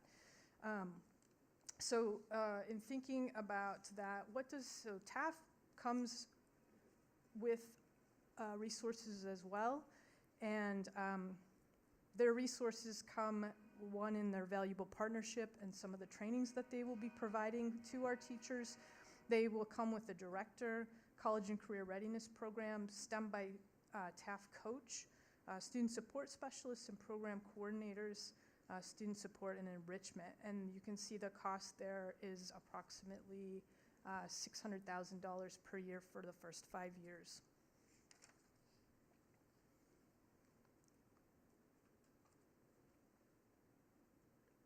Director DeWolf, do you want me to keep going into this section? Yes, please. Okay. I want to talk, and I really appreciate Director's comments tonight about we're not dismantling, we're not removing services from highly capable at Washington Middle School. We are looking at the possibility of a blended model. We're required by law. TAF in Federal Way is required by law to provide highly capable services, special education services to students who qualify for those services. I want to acknowledge that our advanced learning team and our special education teams have been a partner in this process. They've been to some of the community engagement sessions with us. I believe Dr. Pedroza is in the back here tonight with us. They are going to continue and are excited about partnering in this work to learn how does TAF serve students who qualify for both special education services and highly capable services in a blended general education model. That is something that they want to really understand and learn from. Again, we're not ending HC or special education services at Washington or anywhere in the district. We're asking tonight to waive the cohort model at Washington. We're going to continue to support students who require 2E, access, resource room services, whatever services they may need in the least restrictive environment.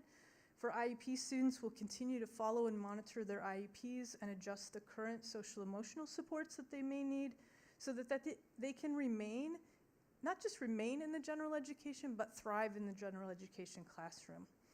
I also want to point out that the law does not require that we serve students qualified for HC services in a cohort model. Currently, we don't serve HC students in a cohort model in our high schools. The law does, however, call on us, our strat plan calls on us, and I dare say it's a moral imperative that we provide services to students through our MTSS model. And every year, we have to report how we're providing services to our HC students, to OSPI. So we're going to continue to do that. We do it now. We have HC students across our system in, I bet, every 104 of our schools, and every year we report to OSPI how we're serving students. I want to call out this list here that you see. This list is from OSPI, and they talk about how we can go about serving, or how TAF goes about serving in partnership with us, are students who qualify for HC services in a general education classroom. I also want to point out that these are just good instructional practices. It's how we serve students who may be qualified for ELL. It's how we serve students who may need special education services. In other words, these are just broad categories of best instructional practices. I'm not going to go through the whole list with you tonight, but I am going to go through the first 3 of them. And if you need more information, again, I'm open to sending you more information. This comes again from an OSPI presentation. The first one here is what's called curriculum compacting. And TAF will utilize the pre-assessment work. They get to know their students' stories, strengths, and needs so that the teachers can plan and design meaningful, rigorous lessons for students, including students who require highly capable services. The next one is differentiated, and I think this is a pretty common phrase, but when you dig into what it actually means, the most instruction for highly capable students based on their general education characteristics needs to be more advanced sometimes. And what does that mean, though? What does advanced mean? How is it more rigorous? And this is a model by Kaplan that identifies 4 ways that teachers can advance or differentiate instruction for highly capable learners, special education learners, English language learners. These 4 things, the teachers can design learning activities that are novel, accelerated, and go more in depth and have more complexity. And this is the project-based model that TAF uses. They go deep into the concepts that kids oftentimes choose on their own, so that they are interested, they are engaged in this. This next one here is about enrichment. And enrichment is a broad name for instruction that's not normally covered in the student's required curriculum. Enrichment may take place both in class, after class, on weekends, after school, in special programs, in a variety of settings, basically. This model is what TAF is, I think, mostly about. And it's probably one of the most known, researched, and the broadest implication and application for schools serving highly capable students. Okay? One question that has come up a number of times, it didn't come up tonight, interestingly, is around the math. Math has been the big concern. And I said it at the Committee of the Whole, and I want to state it again tonight, that math classes, after consulting with TAF staff, we realized that it is a stretch to take a student who is performing at a 6th grade math level, and then some at 7th grade, some at 8th grade, some at Algebra 1. That's probably, while our teachers are fantastic, that might be a stretch as far as making sure that the students master the content of each of those levels. And so we've committed in partnership with TAF that each math group would have no more than two different groups. So it might have some students who require 6th grade math, and it might have some students that require 8th grade math in it. Or maybe it would have 6th grade math and geometry students in it. However that gets structured is a decision that the school in partnership with TAF would make. So tonight, what we're asking is for 3 things in this for consideration. Approving the joint operating agreement, a waiver with respect to policy 2190 and only to Washington Middle School, that the highly capable services and learning programs, basically removing the self-contained cohort, and then amendment to the student assignment transition plan that includes that language. And with that, these are future Washington Middle School students at Bailey Gatzert in this picture. Thank you, Sherry. Really appreciate that. I'm going to ask directors to, if they have any questions or comments, concerns, to elevate those now, but really keep those focused on the underlying bar, which is the current intro. We will, and after we're done having a conversation about that, then we'll move to the amendment. So if there's anything particularly focused on this underlying bar, this would be the time to ask those questions. I see Director Mack first.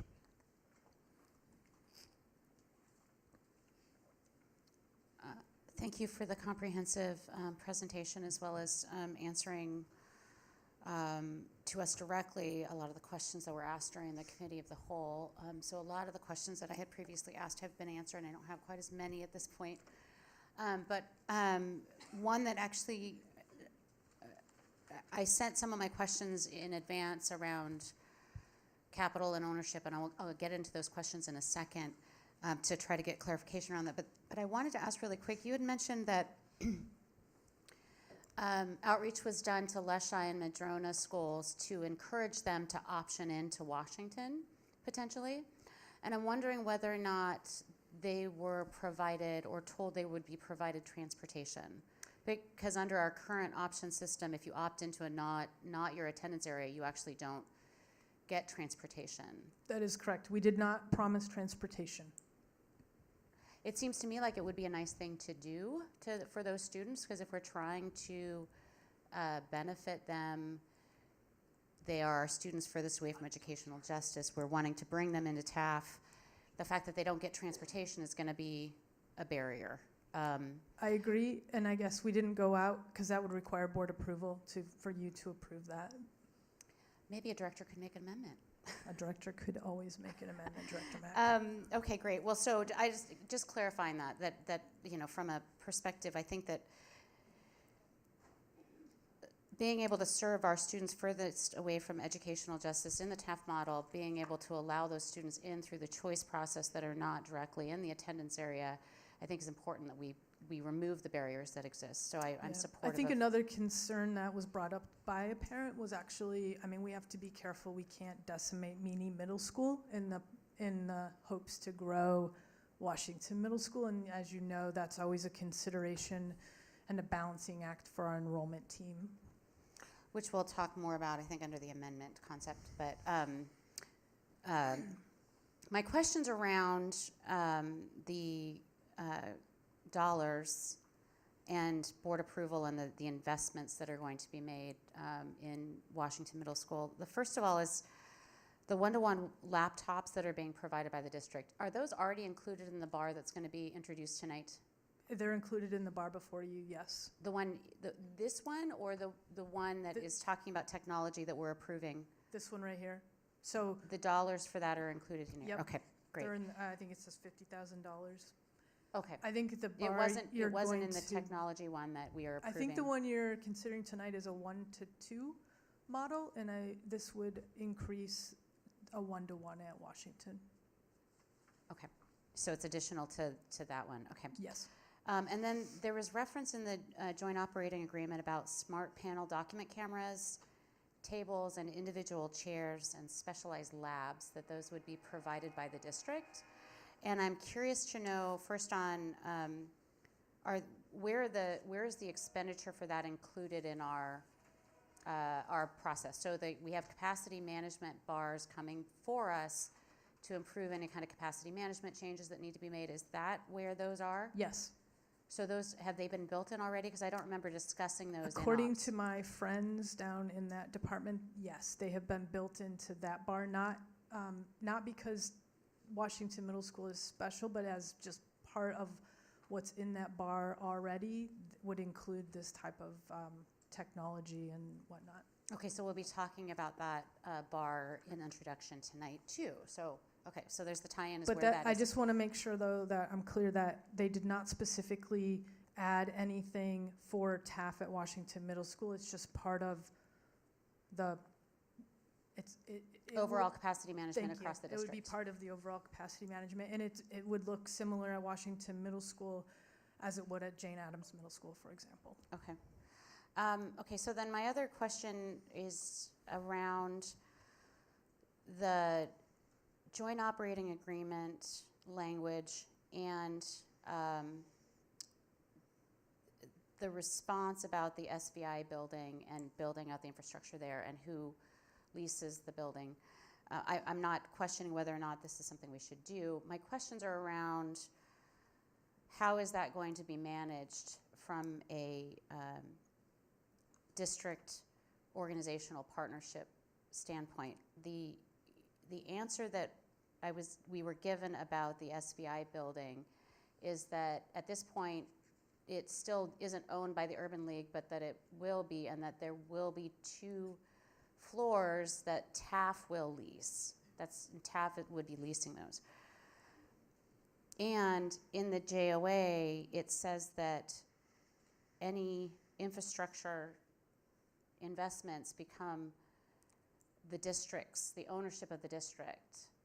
So I'm wanting to understand how we're going to manage those things if, for example, we build out 2 floors of a building that we're not leasing.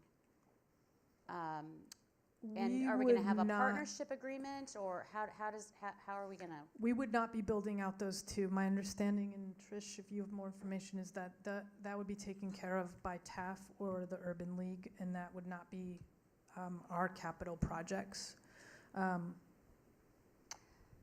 It says in the JOA, and maybe this is a question for Mr. Narver, but it says specifically in the JOA that infrastructure capital will be property of the district. So I'm a little concerned about the language there. That's within the school building, and if that's not clear, we can certainly. So while you're looking for that, Director Rankin, do you have something specific to that comment? Yeah, I just wanted to clarify about the SVI building. That what came up at Committee of the Whole was that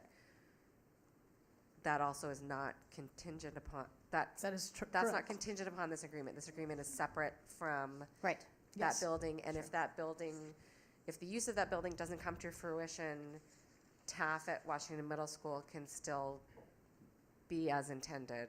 Yes. That's kind of a bonus possibility. Right. Yes. Okay. That's my understanding as well. I just want to understand how the Director Mack, how I the think legal arrangement would be set up and who owns what, and to the extent that the JOA states that, or I'm sorry, it was in the answer to us that this would actually be a building where students would be during the school day.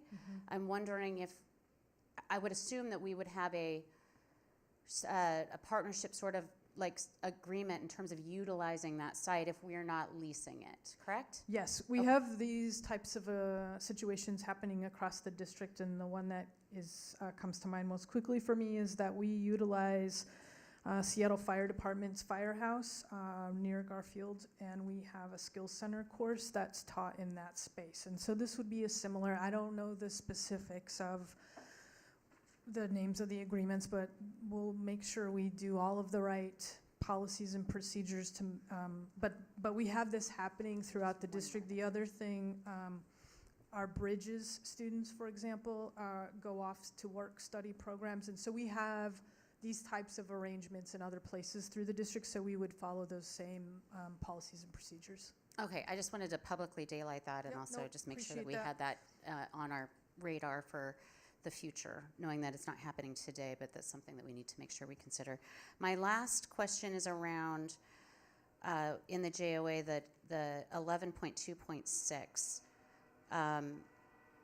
This was a confusing section for me to read because the way that this is organized is that we are putting dollars in directly, we're committing to those, and then everything else is in kind, except for in that section it says specifically because Washington Middle School will be receiving funds from 2 entities. And that, to me, is a mingling of funds, and I'm very confused because Washington Middle School doesn't, our schools don't receive funds, the district receives funds and we distribute to, so I'm very confused about how this works and what that, and I'm wondering if maybe that language needs to be cleaned up a little bit because it's I can tell you confusing. what it means, and then I can work with our friends at TAF and Chief Narver over there. What it means is that if TAF buys all of the staff that I'd mentioned up there, computers, those are TAF staff's computers. They go with TAF staff. If TAF mounts, following our ed specs and all specifications, a gigantic whiteboard smart screen of some sort, that becomes ours if they were to leave. They would follow all of the same processes and procedures. We have this happening in our schools. I know some of you, this is near and dear to your hearts, but PTA is a great example of we don't support Macs as a district. We don't support them. But that doesn't stop PTAs from coming in and giving schools 50 Macintosh, maybe 10 Macs for staff to use.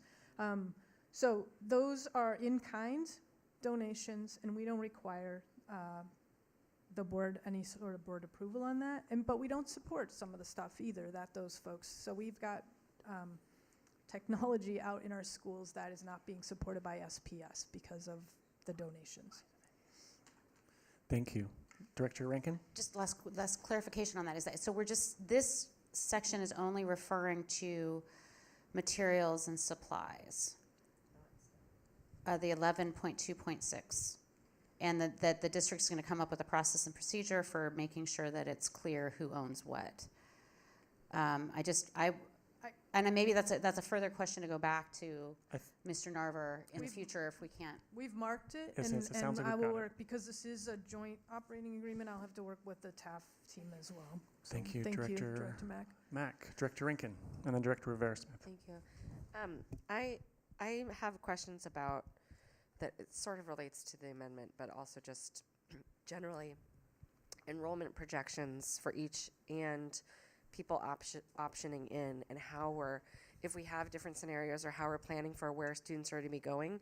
Because one of my concerns, so I like the idea of offering transportation to encourage people to go there, but at the same time, if their assignment school is Meany and Meany is under-enrolled, then we're actually going to tell those same families that they don't get to choose it. So that I know is really frustrating and disappointing for people to be, told everybody can option wherever, and then, we limit or cap enrollment certain places to balance enrollment other places, and then I just don't want to end up really disappointing and misleading families by saying, oh, it's going to be so great and you can option in, and then actually your school is going to be too small so you don't get to. I think you were at the meeting when we had that conversation with some of the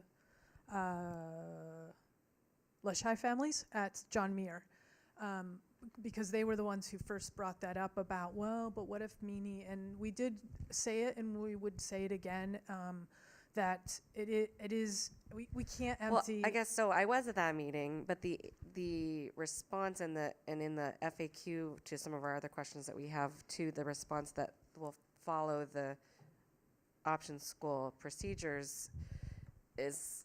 I think it's the choice process, not option schools, but go ahead. Whatever. Yeah, the choice process still seems like punting. I don't know. I just want to. I don't know if we have a way to realistically predict who will go where. And in terms of staffing and just to think about it, if we're offering an option that's really not an option. Yeah, I mean, we have our enrollment projections, so we have our projections for next school year for both Meany as well as Washington and the other middle schools throughout the district. And so we would utilize that information to make decisions about who we allow to choice in and who does not get to choice in. So, I mean, I guess if it's possible, I would just ask if there's any way we could say that there are this many slots from this school or something like that. Just. I guess, I mean, that would require you to have an amendment to the student assignment transition plan. No, it would be in the wait list process, like how many people are going to be. Yeah. Thank you. So this conversation has been ongoing for a really long time, and part of the reason why we had an advisory committee setting up, and we've been having a conversation around what does space available mean in this district, because it means two things. It means actual physical space available, and it means how many students we project and assign staffing to, and that would be considered staffing capacity. And those two things are real constraints. And we have a complicated and long process to get to the start of school. So it makes it difficult for the district to accurately assign the number of staff to schools perfectly every time. And one of the challenges is, if we're using projections and guesses that we have before open enrollment and not really using the data of like, these are the people that have signed up to the schools and said they're coming, then we won't match our staffing appropriately. And in this case, with Washington Middle School and having a new program going in, and HCC going away, there's a whole bunch of unknowns of like how many people will not choose it this time and how many people will want to. And so I would encourage us to find a way to actually use post-open enrollment numbers to be more accurate at that time, as opposed to trying to lock in and assume. But having the assumption of we are expecting and wanting 150 sixth graders, and that's what we're wanting, and therefore we will move the wait list so that the less shy students can move in, I think it would make a lot of sense. Thank you. Director Rankin? I guess I would just ask that as much as possible, because I've seen the wait list process happen several times, and it's frustrating, but I understand the constraints. In this case specifically, we're asking people to apply or letting them know that we're trying to pull them in, and so I just want to make sure that we're super transparent about the fact that there are these constraints, and that if we can at all possibly kind of set expectations. Thank you. I will continue to work with the principals. In fact, we're going out to Leshai this week to make sure that we're super clear with the expectations. And the other thing I want to note is that there were not many families from either of those two schools who chose to attend the community engagement sessions, and so I don't know the interest, and we won't know the interest. Those families, some of them are actually slotted to go to Mercer, and as you all know, Mercer is well over capacity, and so those would be students that we would absolutely take off the overcapacity issues at Mercer to bring them to Washington. So thank you for that. Thanks, Sherry. Director Harris? Actually, I believe you had Director Rivera-Smith, then Director Harris. Hi, thank you. I just wanted to clarify. So when I obviously read through the JOA, trying to figure out where exactly do we see, and I'm trying to find it right now. I couldn't quite locate it here. I saw something about like a set timetable for evaluating the success of TAF at Washington Middle School. I saw something about 3 or 4 year. I can't find it. I'm doing it off the top of my head here, but if there is a timeline and if there are specific metrics for how it's going to be evaluated for its success, because 10 years is a long time to go without having a chance to evaluate, and so If you could flesh that out and clarify that. Sure. I just wanted to confer with my partner here. There is an evaluation every year of the TAF program that occurs. It's not between, it's not necessarily with you all. It's with the TAF team and the SPS leadership team to evaluate, set the goals. Trish, you want to come? Thank you. So each year Welcome, we do, Trish. and hello everyone. Hi. I'm Trish Malines-Deziko, co-founder, executive director of Technology Access Foundation. Every year we do an annual review, and we review everything from student achievement to climate surveys to our own staff's performance. Each of them in their roles write an end-of-year report in partnership with whoever their school partner is. So it's jointly written, and then from there's also a plan developed for the next year. So who's coming into the school, what do the teachers want to do each year, how do we support the work, what does TAF have to do in terms of any fundraising or any other resource allocation to make sure that the school gets what they need. And then, of course, you already have your own interim assessments. I believe you use the MAP test. We use iReady in Tacoma and Federal Way. So all of those are in play. Everything that you normally do, we would do as well. We use iReady. So does Tacoma. So Federal Way and Tacoma use iReady. So all those things don't go away. They continue. And we work with teachers as they're evaluating the data. And because they have common planning time every day as a house team, they can spend more time diving into those interim assessments and any of the work that they're doing in the classroom to kind of catch things early instead of waiting for that January test or that spring test of the MAP. So then maybe I'll go back to Sherry here. How they do that? There's the assessment of their own. How is the district then evaluating the program? And then where does our oversight role come into that? That's a great question, and we have not had that level of a conversation yet about, we would use the CSIP process, like we are currently using in all of our other schools, and looking to see if that school is meeting its goals and in both climate as well as academic performance.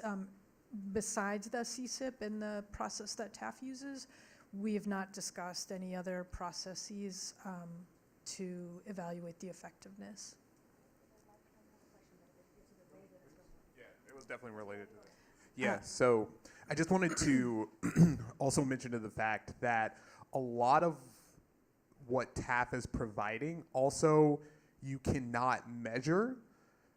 It's the presence, the understanding, the expertise, the people, and the directive from these fantastic educators and leaders in our community. So I just want to make sure that we are holding that and giving that space, that there are a lot of innate benefits that will come, hopefully, from this partnership that cannot be quantified. And we also need to think about where we are headed with the communities that we are trying to support. We have not done a great job in the past of quantifying our results with those, and in the instances where we have quantified those results, they haven't been great. So I want to make sure that we are giving that space in the way that we have this conversation. Thank you, Director Hersey. I just And want the to add measurements are biased. one other thing to what Director Hersey just said is, we heard testimony tonight about, well, why don't you just give that $1 million to Washington Middle School? Why don't you just reduce their class sizes, et cetera, et cetera? The research shows that just reducing class sizes without changing instructional practices does nothing for academic performance. So on top of the things that Director Hersey said that are hard to measure, but you can feel it. If you walk into a TAF school, you can feel it. And so there's that, but there's also the professional development that's grounded in equity, racial equity in particular, that TAF can provide that, I'll be honest, we at Seattle Public Schools don't have the capacity to provide to Washington Middle School at this time. And so this partnership is an opportunity to lift Washington Middle School, which has been struggling. There's no question about it, and there's a variety of reasons for its struggle. But we have an opportunity here with a partner who's willing to do the hard work with us to change that and to change outcomes for students at Washington Middle School. Directors. I appreciate that, and I'm going to be going tomorrow, actually, going down to visit the Taft School there. 2 more quick questions here. I couldn't find this either, but I heard that there's some sort of orientation that the incoming 6th graders will do before school actually starts. That is correct. So how are we doing that? Because we can't. Are we illegally allowed to make kids come in early? We have kids. Is it required or not required? It's not required. It's Okay. optional for Okay. incoming 6th graders, which is the only class, by the way, that we're looking to impact next year. It's not required of students. It's encouraged. It's highly encouraged. It's a great team building opportunity. We have students, Director Rivera-Smith, across the district in our schools throughout the summer. In fact, our custodial crew wishes we wouldn't sometimes. But this would just be another, just like our Jump Start program. Okay. I think actually they call this Jump Start, which we might have to give a different name to, because that's for our kindergarten students, but that it happens across the district. Okay, so that is. And then I also, maybe I'll have to call up Greg for this, because I was speaking to him in this past week or so about some concerns in regards to the JOA that I don't know if you guys have already ironed out or not, so maybe he can address that. There were some areas of potential exposure that could be tightened up, and I don't know if that's happened, or because the current one we have right now, I don't those know. haven't I don't know been. what she's referring So, to. So, Yeah. do you want to Yeah, tell what's- us? I can't state, I'll have him. The version of the JOA that's before you now incorporates the changes that I was recommending. It was on 3 matters: the incorporation of the 5 specific, or the specific positions that TAF would be talking to the mic? providing.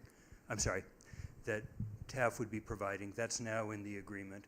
Same with more information about highly capable services, and then a reference to the HR policy that TAF employees on site at Washington would be bound to. Those are the recommendations I made. They were all agreed to by TAF, and they are now all incorporated in the JOA. Into the current one that was posted today. Well, Correct. that's now, okay, so you're good, okay. I- just They're wanted in to the check one on that was 'cause I knew sent to you yesterday. Yeah, there was a frequent asked questions and some financials. That but- was this morning. I sent you a updated JOA yesterday that called out the 3 specific changes that I made to it Okay. because of Chief Great. Narver. Perfect, thank you. You're welcome. Thank you. Director Harris, and then Director Hampson. Real quickly, one, can we put the concept that this is a charter school to bed and kill it? Yeah. Because Yes. Thank you. you have an elected board of directors that is accountable to the public, and Lord knows if people are upset or angry if we pass this and they will vote us out of office. No such mechanism exists for charter schools. Thank you, Director Harris. It was on slide 5, which I'm happy to go back to, that TAF is not a privatization. It's not charter schools. It's not a one-size-fits-all. It's not a silver bullet. It's not a panacea. It's about a partnership and hard work with the educators at Washington Middle School, the families from Washington Middle School, the staff here in central office, you up there on the dais, all of us, should this move forward, are committed Another to couple this. questions and comments, if I might. Yes, ma'am. With respect to Director Hersey's comments of the intangibles, I respectfully suggest to you that the student, staff, and family satisfaction surveys will capture that kind of information and those changes. And can we do a better job of soliciting that input? Absolutely, but I do believe it can be measured by those surveys. How we measure other schools by surveys, and we all know how much I dislike the snapshot, SBAC, culturally inappropriate tests. And we got to do them because of the federal money that comes with them. Otherwise, one would hope we would shoot those as well. I'm sorry for the militaristic reference. I could see it coming, President DeWolf. But I'm having trouble measuring with instruments that are hugely inappropriate. And the feedback evaluation instruments make a whole lot more sense to me, just on that note. Then when we talk about really full schools like Mercer, because our workload was so robust this last year, we put off the conversation of moving a feeder school from Mercer to Washington.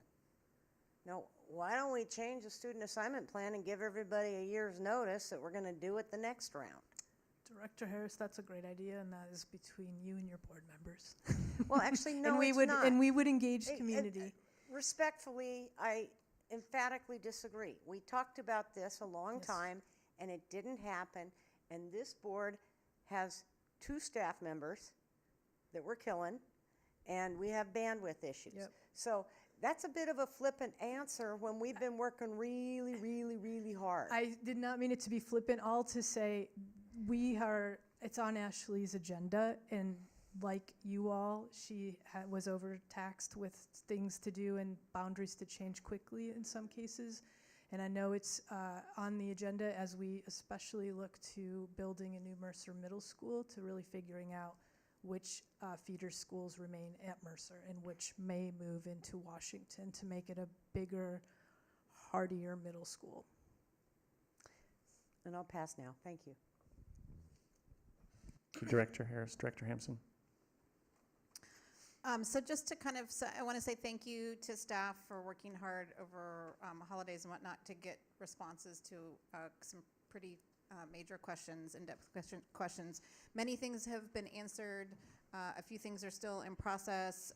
Many of us are going to Federal Way tomorrow, and I'm excited about that visit. I'll also be meeting separately with you, Trish, on financials because I'm chair of the Audit and Finance Committee, and also have deep interest in making sure that this is supported by sustainability and capacity of our partner organization. And so I want to feel reassured that we've asked the hard questions and that we know how to enter into a supportive relationship so that this is sustainable, because it will.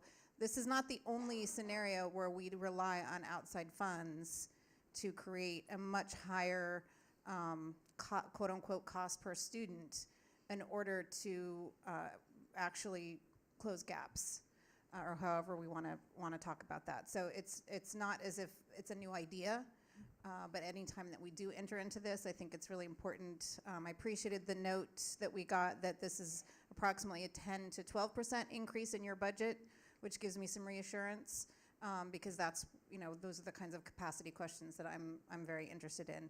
Because overtaxing you with an additional program, we don't want that to blow up your organization and have negative consequences for your other programs in Federal Way. So I appreciate that those conversations are ongoing. I do think that it would be important, though, it makes sense to me that this evaluation would be as any other school in terms of the metrics, but that we need to be prepared through the joint operating agreement to ensure that there's an evaluation of the partnership and the effectiveness of that partnership in getting those results or not. Sure. So that's something that I would ask for to bolster the joint operating agreement. And then I think we still have work to do, as everyone has brought up, around pathways that ensure that this program is going to be available to students furthest from educational justice, particularly African American students from other feeder schools, and it's a complex discussion.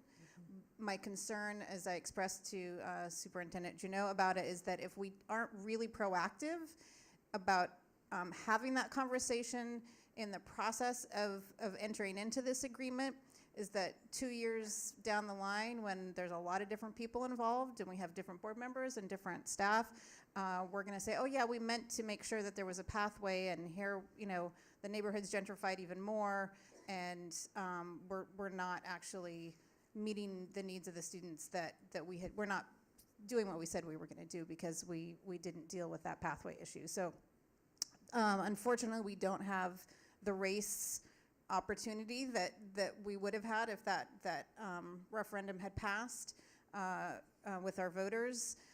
And I'm really sorry about that because it does make our job much more difficult, but I don't think that means we give up.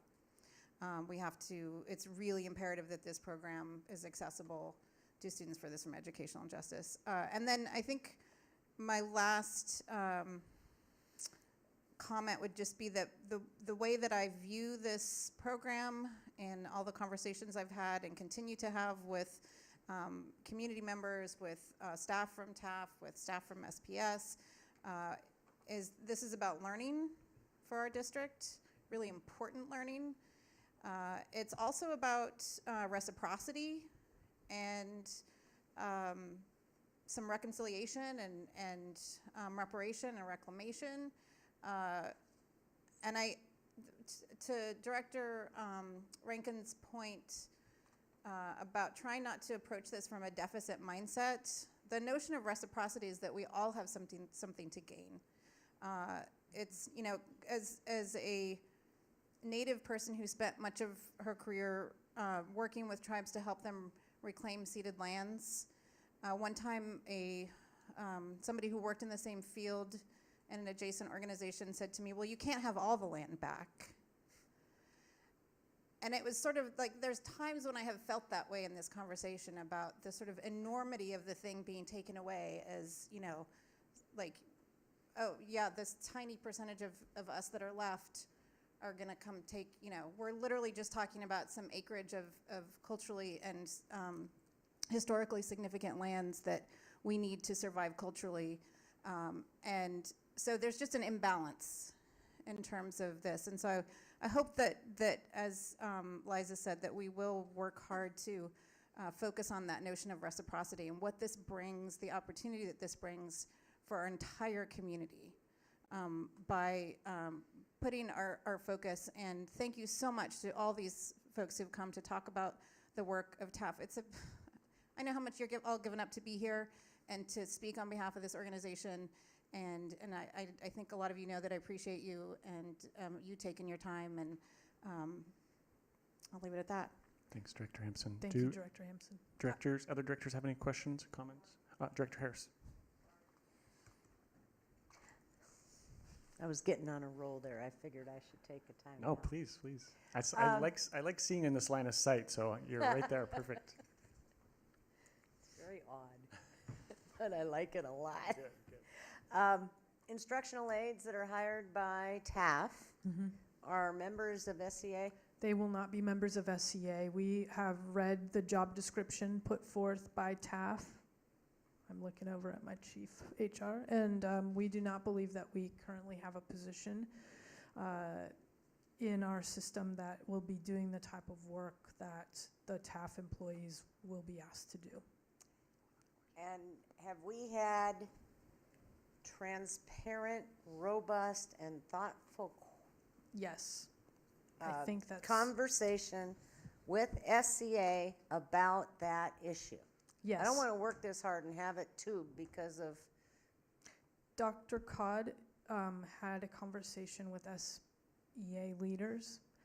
In that same conversation that I shared the information about the one-on-one conversations that those folks had with the Washington Middle School staff, the direct question was asked about this particular position, and the answer was, at this time, there are no concerns. Clover Codd? Sorry, I'll just add.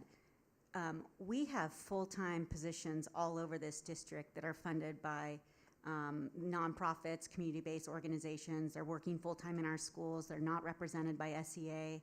Seneca, Vietnamese Friendship Association, City Year, Communities in Schools, just like 4 off the top of my head. This is happening all over the place, so this is not unique to have staff that are funded by another organization working in our schools. These are support staff. These are not the classroom teacher of record. They are support staff, and so this is not a unique situation. And that is going to be crystal clear in whatever JOA we sign, is that correct? The JOA, I don't think this JOA spells out, it spells out the job description in the bulleted list that I included that was not on there previously.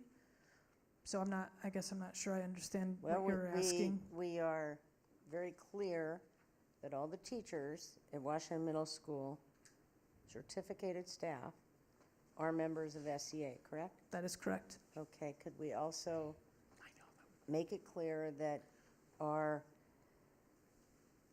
whatever job description we call it, are not represented, and make it very clear? It's not our job description, it's TAF's job description, so they will be hiring all of these folks, and they will not be SPS employees.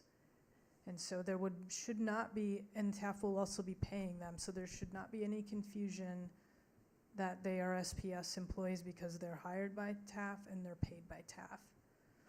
And a paragraph that says exactly that would be most appreciated for clarity purposes. Thank you.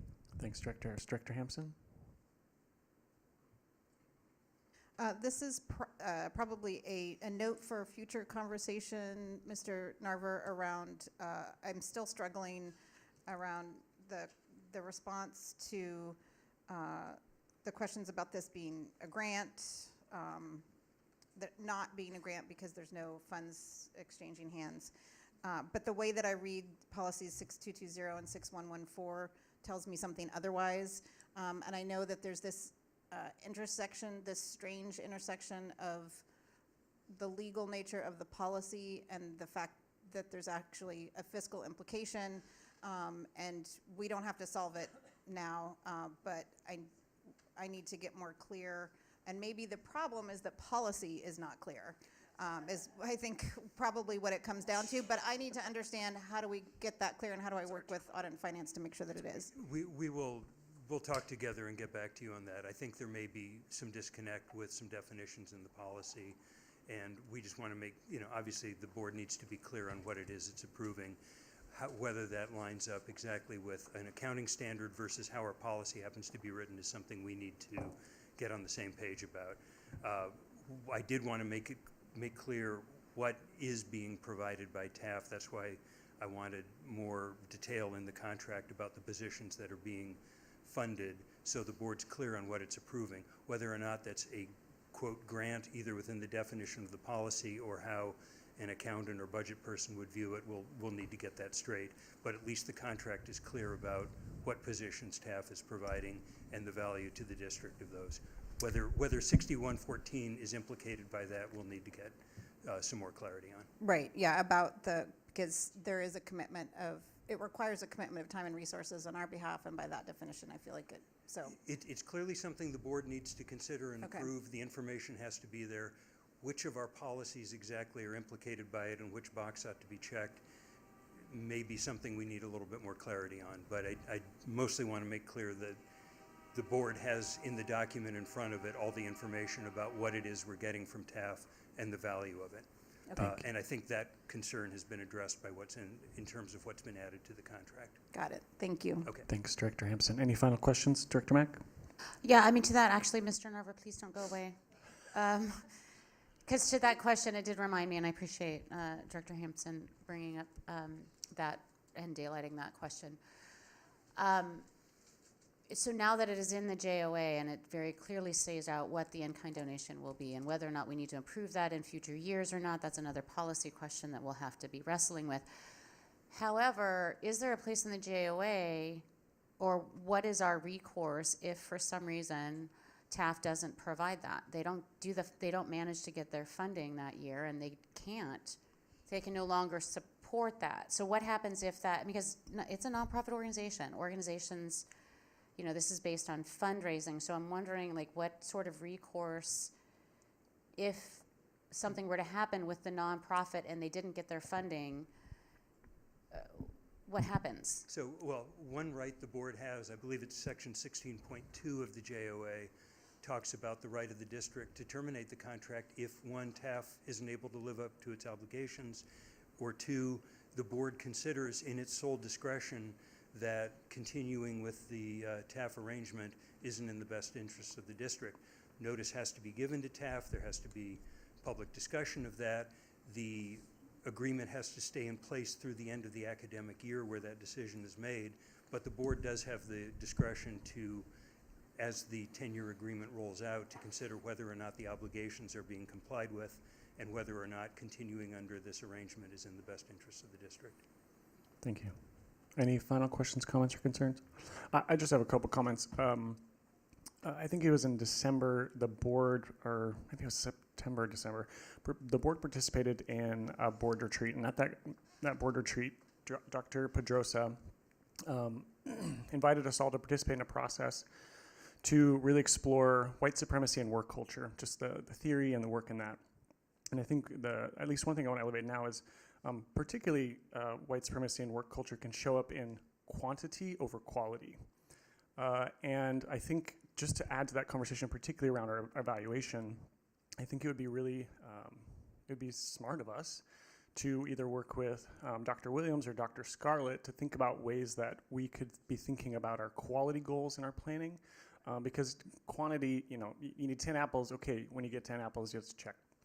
But I think there's a different way that we think about our goals for quality.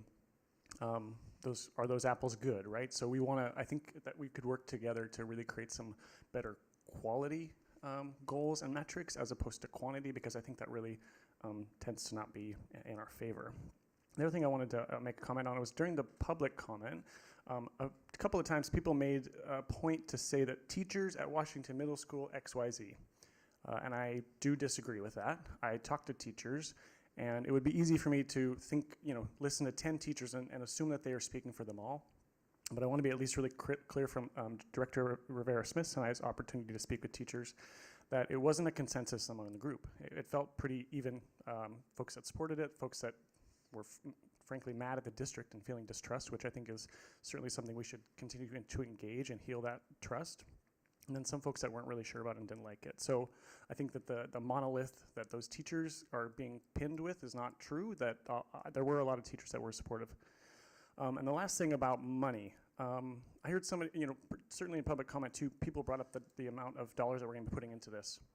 I appreciate your clarification around the mitigation funds, but for me, I believe investing what works to serve our students furthest from educational justice, that is a number that we should not be worrying about, right? If that is what this is calling for, then I think we should do what we have to do to rise to that challenge and meet the need to serve those students furthest from educational justice. So for me, yes, the dollars are important. We are fiscally responsible for this district, but it is an investment we should be making in students furthest from educational justice.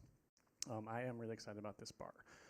I'm going to invite, since there's no final Director questions. Wolf, can I just follow up on one other thing, because I want to make sure that I was super clear that the SEA leaders had those similar one-on-one conversations with approximately 85% of the staff at Washington Middle School, and they heard in those one-on-ones exactly what you and Director Rivera-Smith heard, is that they're actually pretty much in favor of TAF.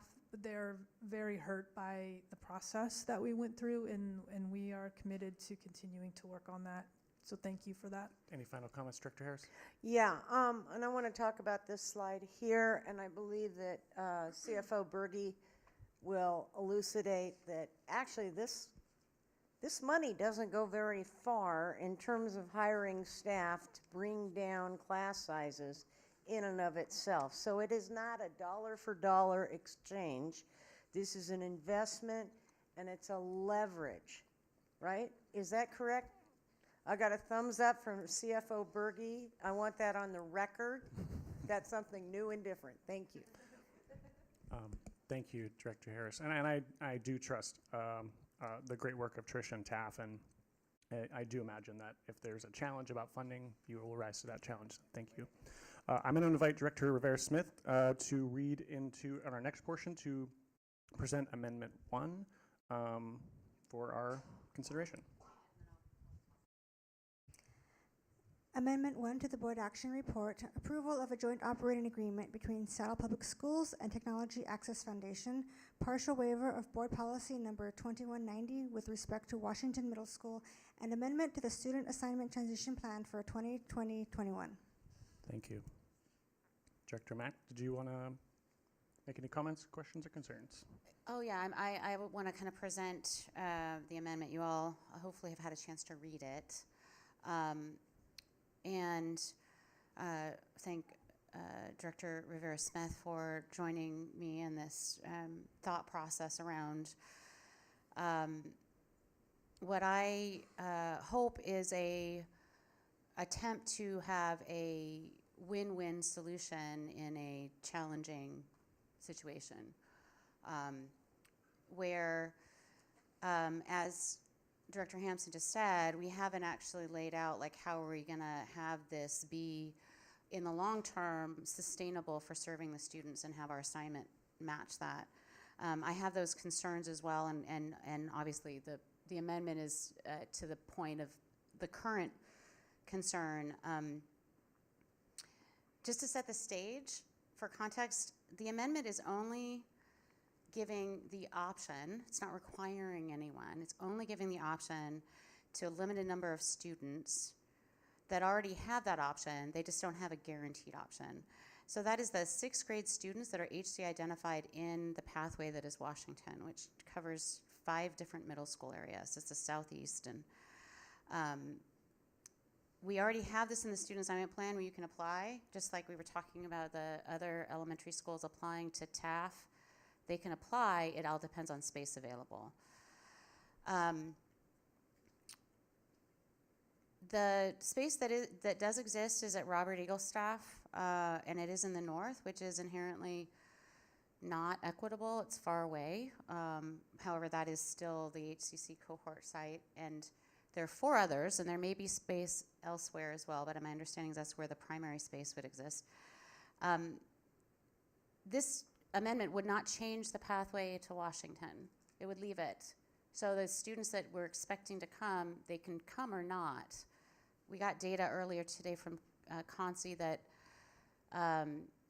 currently in the 6th graders at Washington, 71% of the HC eligible students are at Washington from the pathway.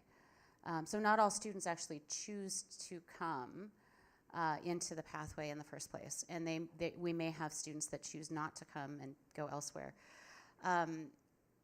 But it's not going to change the pathway. It's going to continue having those students be initially assigned there. And in the long run, that will give if our highly capable identification doesn't become more proportionate, it will give more access to TAF than other students. So in considering considering this amendment, one of the ideas that came forward was moving the entire cohort to Meany, and there seemed to be a lot of support for that. However, at this point, I disagree.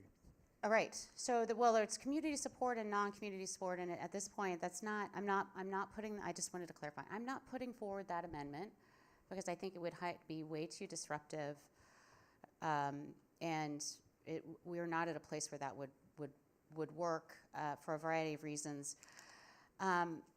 However, the Advanced Learning Task Force just recently came out with recommendations, one of which was don't remove the access that currently exists in the way that it is before we set the plan and do pilot things.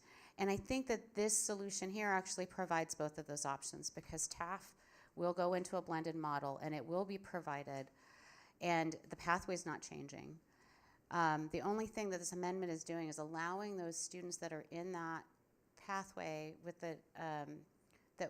that want to choose, they have to take an action to choose it, that they would have a guarantee to another highly capable cohort site.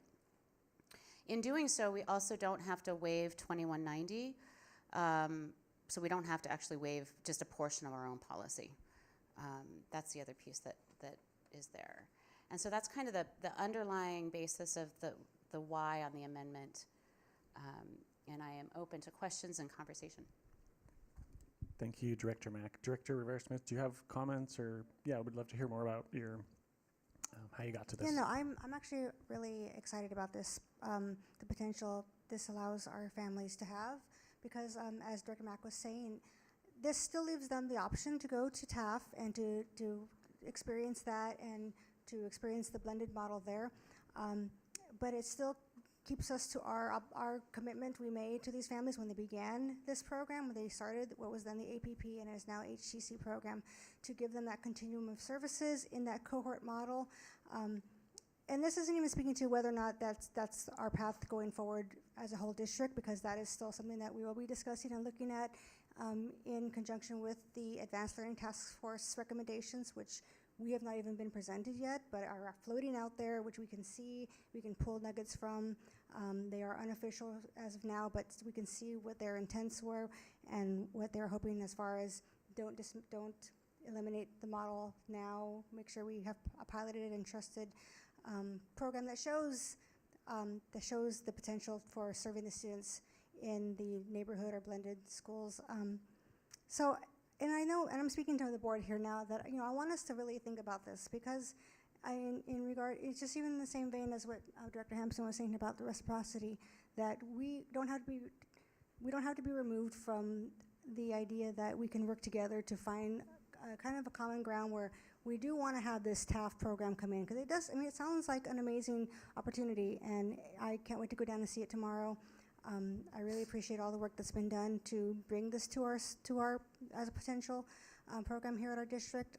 And I still, again, though, we have to look at where we are now with the students and the families who are in the HCC program, who, some of them, a lot of them, aren't even against TAF. It's a fear of unknown, of not hearing a definite plan of how they will be served, and those are things I understand can't be answered right now. And it's because I respect that TAF model is about bringing students in and building things together, building plans and curriculums, and doing that with the students. So I respect that completely. I also just want to feel like we are being true to the program we already have going, and to just our obligations we've presented in our policies and in the state law requirement of a continuum of services there. So I look forward. I know we're not deciding tonight. We have 2 more weeks before we decide any of this. So I'm definitely interested in having conversations with each of you about this. Looks like Dr. Hampson's ready for that right now. Or sorry, Rankin. Directors have questions and comments about this amendment. Director Rankin first. Yeah. Director Hersey. Well, so my understanding about moving a cohort to Meany is that it would increase racial segregation, which I know we have a policy about creating new schools. Can't create racial segregation. That wouldn't technically create a new school, but so. Yeah, no, but I'm just saying that for anybody that might have thought, well, why did they talk about meeting, whatever. Yeah. This proposed amendment, I'm wondering about how it matches or whatever with the greater timeline for HC services that are yet to be determined. That's the 6-year timeline, or whatever it might be. How this fits in with that, the greater, or if it needs to reflect that there will be changes, or that who knows what the cohort model will look like at the end of that process, and then how does this match with that? Does that make sense? Well, I know we've talked about a 6-year timeline, but I don't think we haven't Or, seen I don't know, it. just whatever it is. Well, That's that's what the I'm thing, saying, is it's that an we unknown. don't have a comprehensive plan going forward as to, Right. this is, in this year, we're gonna start doing these things, and so there's still, like, that, all of that. Well, so I guess my question really is this for just the next year's incoming 6th graders? Yes. Or is it ongoing? I don't believe it's ongoing. This amendment is only for next year. Thank you, sorry, that was, yeah. Yeah, this amendment is only for next year's 6th graders. Whether or not we would want to continue it in a future year is another question for later, but I actually do feel like being that targeted is that this is just for this transition year, and the maintaining the access for the students, especially the mother of color who was talking about wanting the cohort and what that program is. The programs are different. Value judgment aside, whether or not they're going to provide services, I believe that yes, they're going to be providing services. It's just different and different than what was expected. And so continuing to provide access to that, I think, is fair. It was mainly the timeline that I was like, is this just forever, or is this, but you're talking about just next year's The incoming amendment is 6th just to graders. next year's 6th graders. Yeah. Sorry.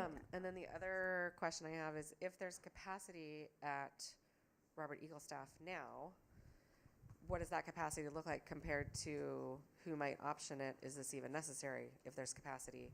And then the second part of that is there's not access without transportation. But are we prepared to provide transportation? I mean, yeah.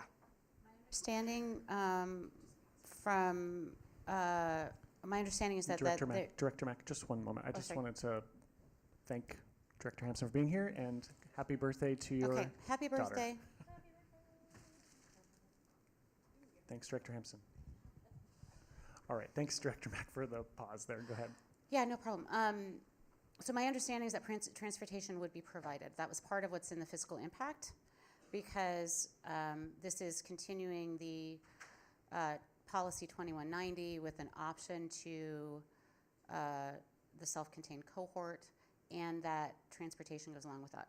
So there would be a fiscal impact depending on how many students selected it. It's so also can like I just clarify that HC students get transportation to any school they want over other students? No, they do not. So actually. how would that be tied into this? No, so that's why, okay, our student assignment plan and this whole thing is actually quite complicated. So, well, you know this already, but so a Lushai student that options into Washington doesn't get transportation because they're outside of that boundary. Okay. A highly capable student that options into not their pathway school in the current setting also does not get transportation if there's space available. So A, they don't have a guarantee. So let's say somebody in the Washington area wanted to go to Jean Adams, just picking. First, they have to get over the hurdle of, is there space available and does the wait list move? And second, they would not have transportation.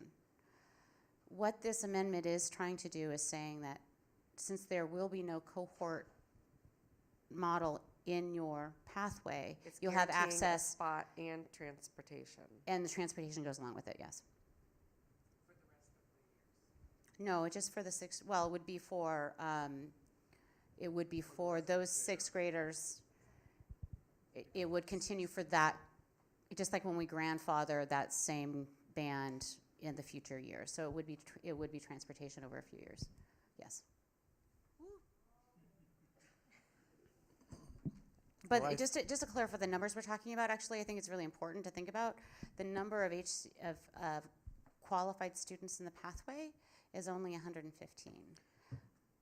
So we're actually only talking about 150 people that might even consider it, and the likelihood of them picking it is actually relatively low because there is a lot of support for Washington. So it's an unknown, but I just want to say that it's not. We're not talking about moving 600 kids or 600 kids moving. It's relatively Do we know what the space available right now already is at Robert Eagle staff? Yes, we know that, and because Licton Springs is moving out. I know that there is space for this 100 students, should all 100 or 150. The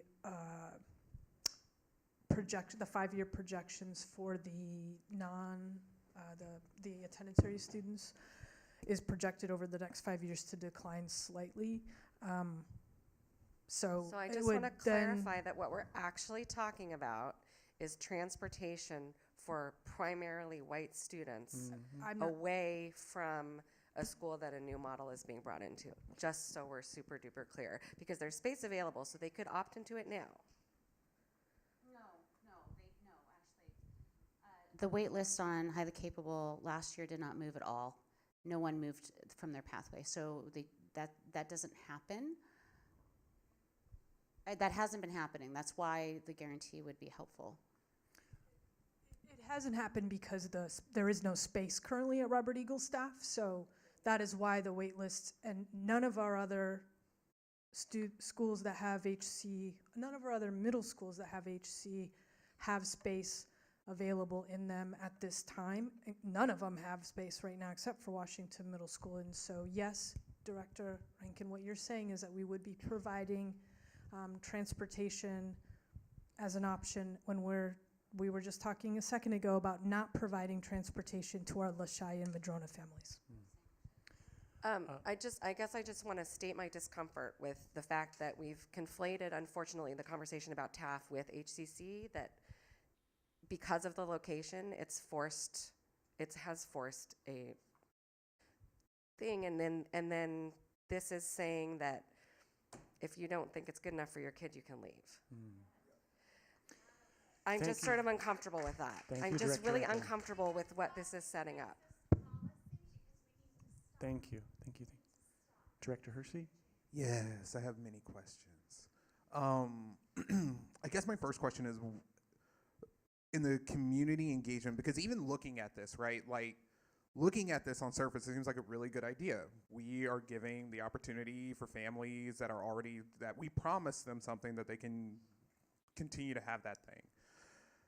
But I do have some questions around the community engagement portion, like what was it?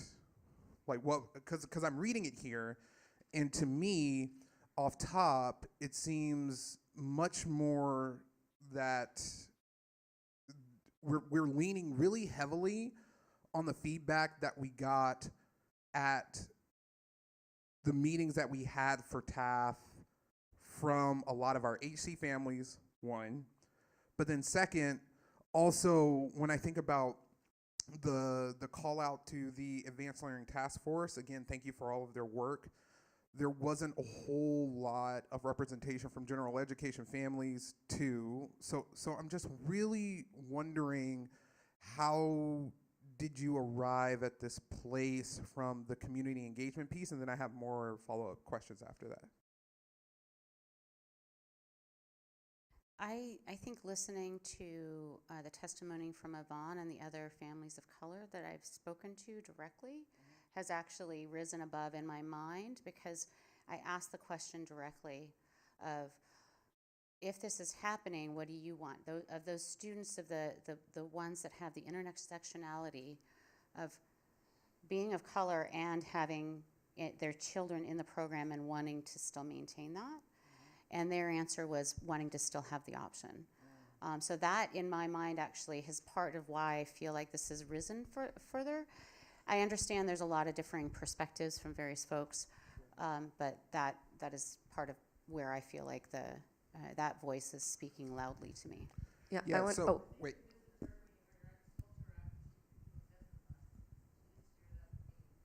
Thank you for that feedback, Amijah. Thank you. I really appreciate that, because then to me, it just doesn't seem as though this, especially from the community engagement portion, is meeting the bar that we're setting for ourselves. And I think that with this new board, starting in a place to where if we're setting these expectations for ourselves for proper community engagement, then we need to meet that bar. And I don't know necessarily if this amendment at this moment does. The next question that I have, Can I ask you something about that? Yeah, absolutely. So this is a decision, this is an option for the HC families from Washington. Who should we have spoken to? Because the ones we spoke to were families from that community. Did you talk to the families at Robert Eagle Staff? Staff Middle School. No, okay, so that's I'm asking you, my question was genuine. Who else should we have spoken to? Okay. I would say the families at Robert Eagle Staff, yeah. And I think another piece for me, and just the way that I'm thinking about this, is that we have an opportunity to look at this from the perspective of, and I appreciate that this is coming from a win-win perspective, but a win-win for who, right? Because looking at the numbers that were sent over to us today, there are still 7 African-American students that would potentially have access to this, as opposed to much higher numbers and other breakdowns when we're looking at race. And then, to me, this feels a lot like, okay, well, we're providing this option to the people who have the resources to take it. And mostly, even if we're providing, transportation, which has its own problems in itself, thinking about who's actually going to take that option, I don't know if that necessarily reflects the folks that we're trying to serve in our strategic plan. And again, I appreciate the fact that we're trying to find a win-win here, but I don't really feel in my gut that this is a win-win, which takes us back to the surface of this, right? If we bring all of these things up out of policy and we really ask ourselves, is this move, is this amendment perpetuating racial inequity or eliminating or mitigating racial inequity? I think it's more the prior, because we're again giving more choice to a lot of students that already have a lot of opportunity. And then it's like, do you want to opt out of equity? Do you want to opt out of this opportunity to do something different that is going to impact, hopefully, our students furthest away from educational justice? And for me, as an educator and as a man of color and as a Southeast resident, I don't necessarily know if this is heading in the direction that we want to head in and sending a message that we want to send. Because again, I believe that this doesn't meet the community engagement standard. It doesn't meet the equity analysis portion for me to like really get behind this. And I don't feel as though at this moment that this is really providing the opportunity and the option that we want for every student. I think it's providing it to the students that have traditionally always had options and opportunities. And I think that this isn't, I'm just not seeing it. I'm just not seeing it from my perspective. Thank you, Director Hersey. Director Rankin? My sense from emails that I've gotten and from comments is that it's is that the real issue is the optics and the feeling of the cohort being removed at a school where these students already attend, less so that, like, because I mean, I would be really interested, anybody who's maybe watching online, if you have a student at, in the highly capable cohort at Washington Middle School, particularly if your student is a student of color, I would be really interested to know by email if this is something that you would avail yourself of, if you would like the option to go there. My sense, and I'm happy to be corrected, but my sense is that it's the really like bad kind of brushed aside feeling of having it taken away from one spot is the bigger issue than here we'll provide this opportunity. Does that make sense? Like, because it still is, it's still far away. Like, the issue isn't so much like, well, I want access at another place. It's that everybody else is keeping the cohort except for us. Why?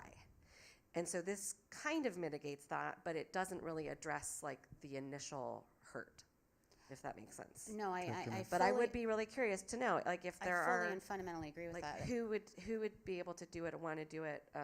Would they want to go all the way up to, I don't know. And I think it would be helpful to hear from those folks. I'm glad you made that shout out. I fundamentally agree with you that this is not, this does not fix the problem that we are actually removing something. Because the first part of the inequity is that part that, how do you, in comparison, and that it is inequitable to make them go across the city. I mean, it'll be a ridiculous commute for folks if that was an option. The only benefit is that if they feel like that is still the right program with the right level of acceleration, et cetera, and I hear all of your points. I think the intent is to continue to provide access and to not take away the access to a cohort from that entire region, all the students in that region and all the HC qualified students there. Thank you, Director Mack. Do I have? That's what I heard. One grade band. It's just for the 6th graders for next year. Yes. So, mindful of the fact that a few minutes ago the lights did go out on us, I want to be thoughtful about time. So if there are any other comments or questions or concerns about this amendment, elevate those now. Okay. Okay, so seeing none, I'm going to move on to item number 2. Everybody cool with that? Okay. So item number 2 for introduction is approval of Department of Education School Climate Transportation Grant. This was brought forward through an Audit and Finance Committee on December 9th for approval. I'll invite our staff to come up and speak. Good evening. Good evening. Wyatt Jesse, Chief of Schools and Continuous Improvement. I am really excited to get in front of you this evening for the board action report for introduction and hopefully approval for us to accept a grant from the Department of Education. That grant is called the School Climate Transformation Grant in the amount of $3,719,936 across 5 years. This particular award by the Department of Ed to Seattle Public Schools was around really centered exactly aligned to our work that we have been doing around safe and welcoming schools, specifically positive behavioral supports. And so under this grant, it really is just awarding us these dollars to further enhance some of the work that we've been doing at select sites so that we can actually be, the term we use is demonstration sites, which is really exciting because then you have, out of our 104 schools, we have our staff that would come and be able to see how positive behavioral supports work. How do you really support teaching social emotional learning skills, and then there's a lot of other technical things to it, but it's again really exciting around this work over the next 5 years. It would start with 4 schools, 1 elementary, 1 K-8, 1 middle, and 1 high school over the first 2 years, and then we would move after that to 4 more schools, also by those grade level bands, and then it would also be we would also be a regional site. So literally the whole Puget Sound, probably across the state. That's why we get emails for like Senator Cantwell congratulating us getting this award. Also the University of Washington and OSPI reaching out to us to partner further around this. UW is written at the grant. They co-wrote the grant with us. So I would just like to take this moment to recognize Stephanie King, Aaron Romanek, Pat Sander, some of the folks at the UW Smart Center as we co-wrote this grant. Thank you. So this came through Audit and Finance, and I think this was the first one in December, which might have been Director Harris and Director Matt and Director Vera Smith were also there. So anything else that you feel like came up that we should? In favor of taking money for these reasons, thank you. Yes, Director Vera So Smith. when this was moved forward, it was approved with amendments, and I don't see on here if the amendments were adding clarification regarding the research opt-in, opt-out process. You were going to check with legal. I do see a table of costs was added, and I think that there was a bulleted list, which is supposed to be the deliverables we're asking for. But correct me if I'm wrong here, because I just wanted to see if those amendments the outcomes are on, so the outcomes are on page 2 where it says outcomes for this period. Those are the same KPIs that we use under safe and welcoming schools. So that's discipline, attendance, and climate survey data.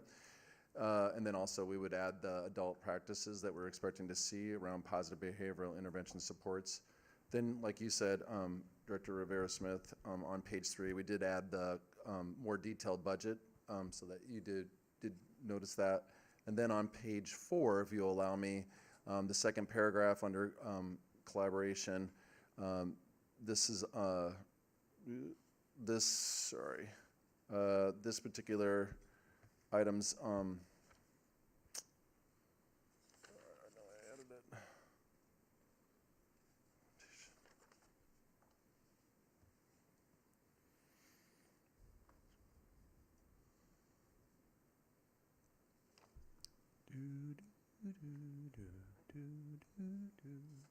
I'll have to get back to you on that one. I know let's go through this job training.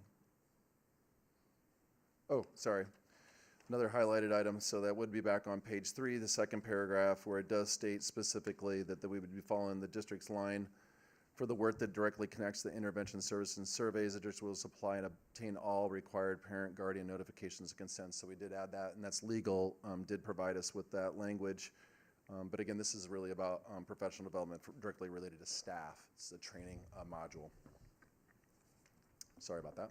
Okay, thank you. Thanks, Director Vera Smith. Other directors?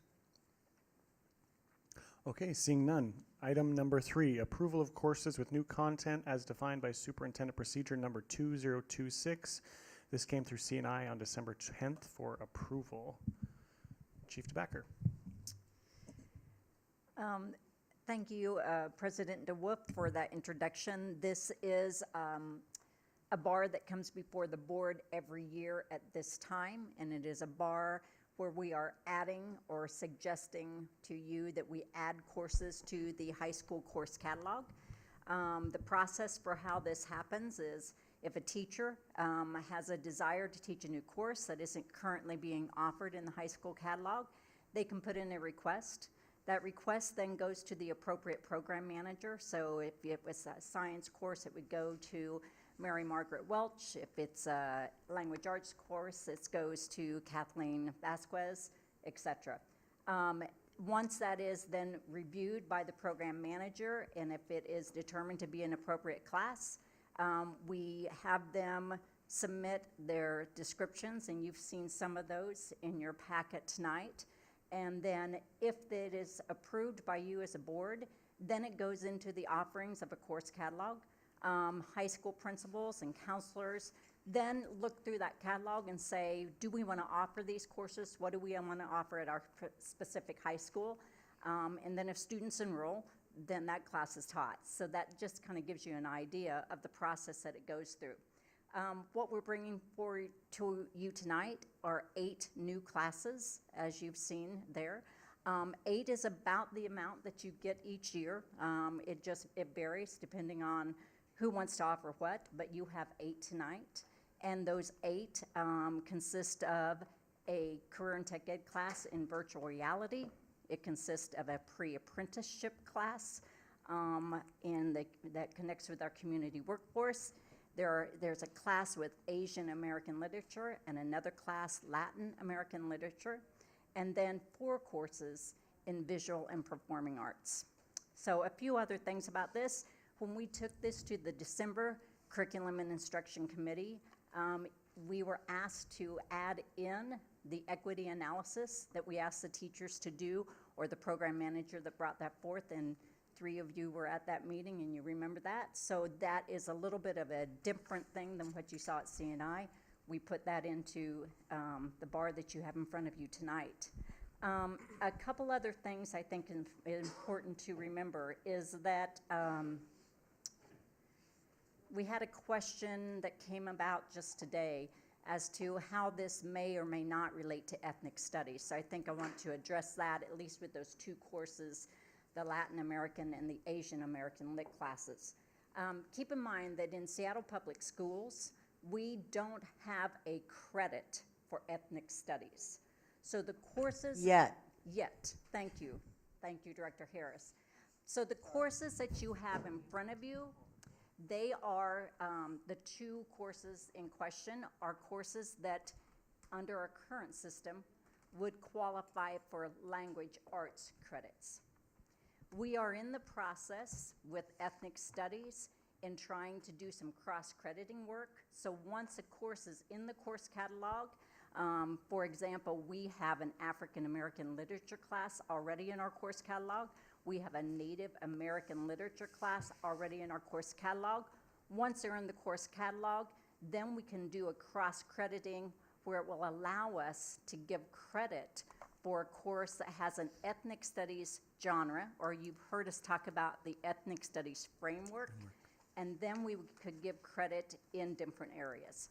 So there is a distinction, but there is also a little bit of a connection here, but I wanted to clear up that any confusion that may be with that. So I'll open it up for questions and comments. Director Hersey? Yeah, so in respect to that question about how this intersects with ethnic studies, I just want to be super clear with this. It seems as though the program manager for ethnic studies is not cool with this. Can you explain to me why that is? Because I want to make sure, I mean, you could laugh, but also we need to respect the work of Tracy Castro-Gill and all the teachers who have put effort into this. And it's concerning to me that those individuals are not cool with this. So I want to know why. I can only speak on behalf of the process that we use here. I have not spoken to Tracy about her concern with this. I was made aware of that tonight during the board meeting. So I can only speak on behalf of the process. The process that we currently have is a teacher can request a course that aligns with anything that we give credit in currently. And that is what has been done.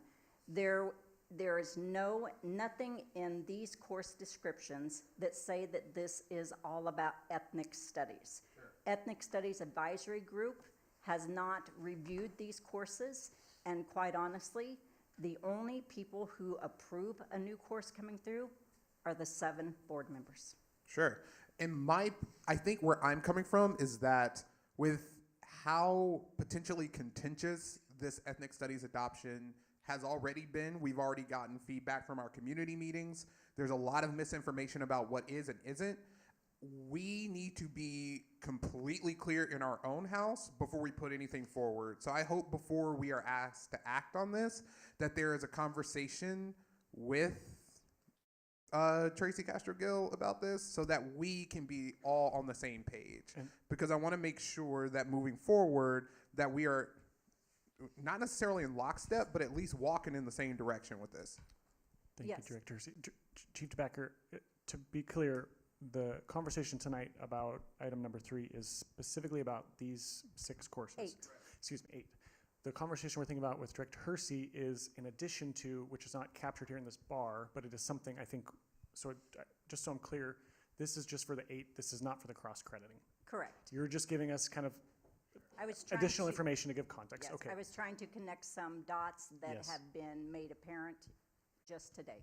Thank you. Director Harris and then Director Rankin.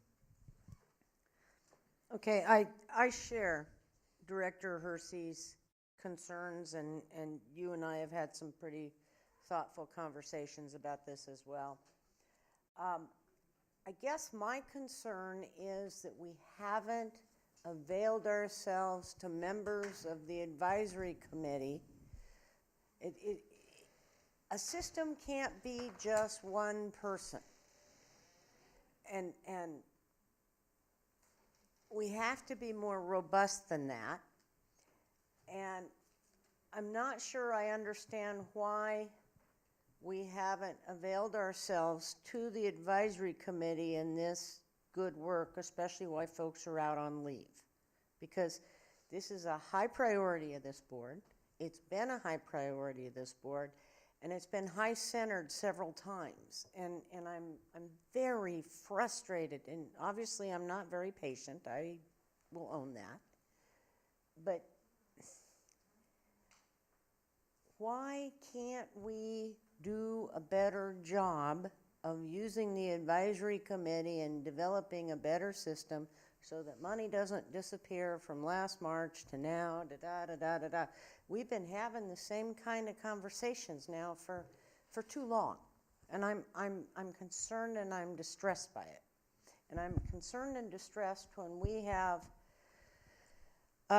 publicly Facebook that says content about and from ethnic groups can be taught through a colonized white supremacy lens, even in other languages. Assuming content about ethnic groups is by default ethnic studies is hashtag rewhiting or whitewashing ethnic studies curriculum.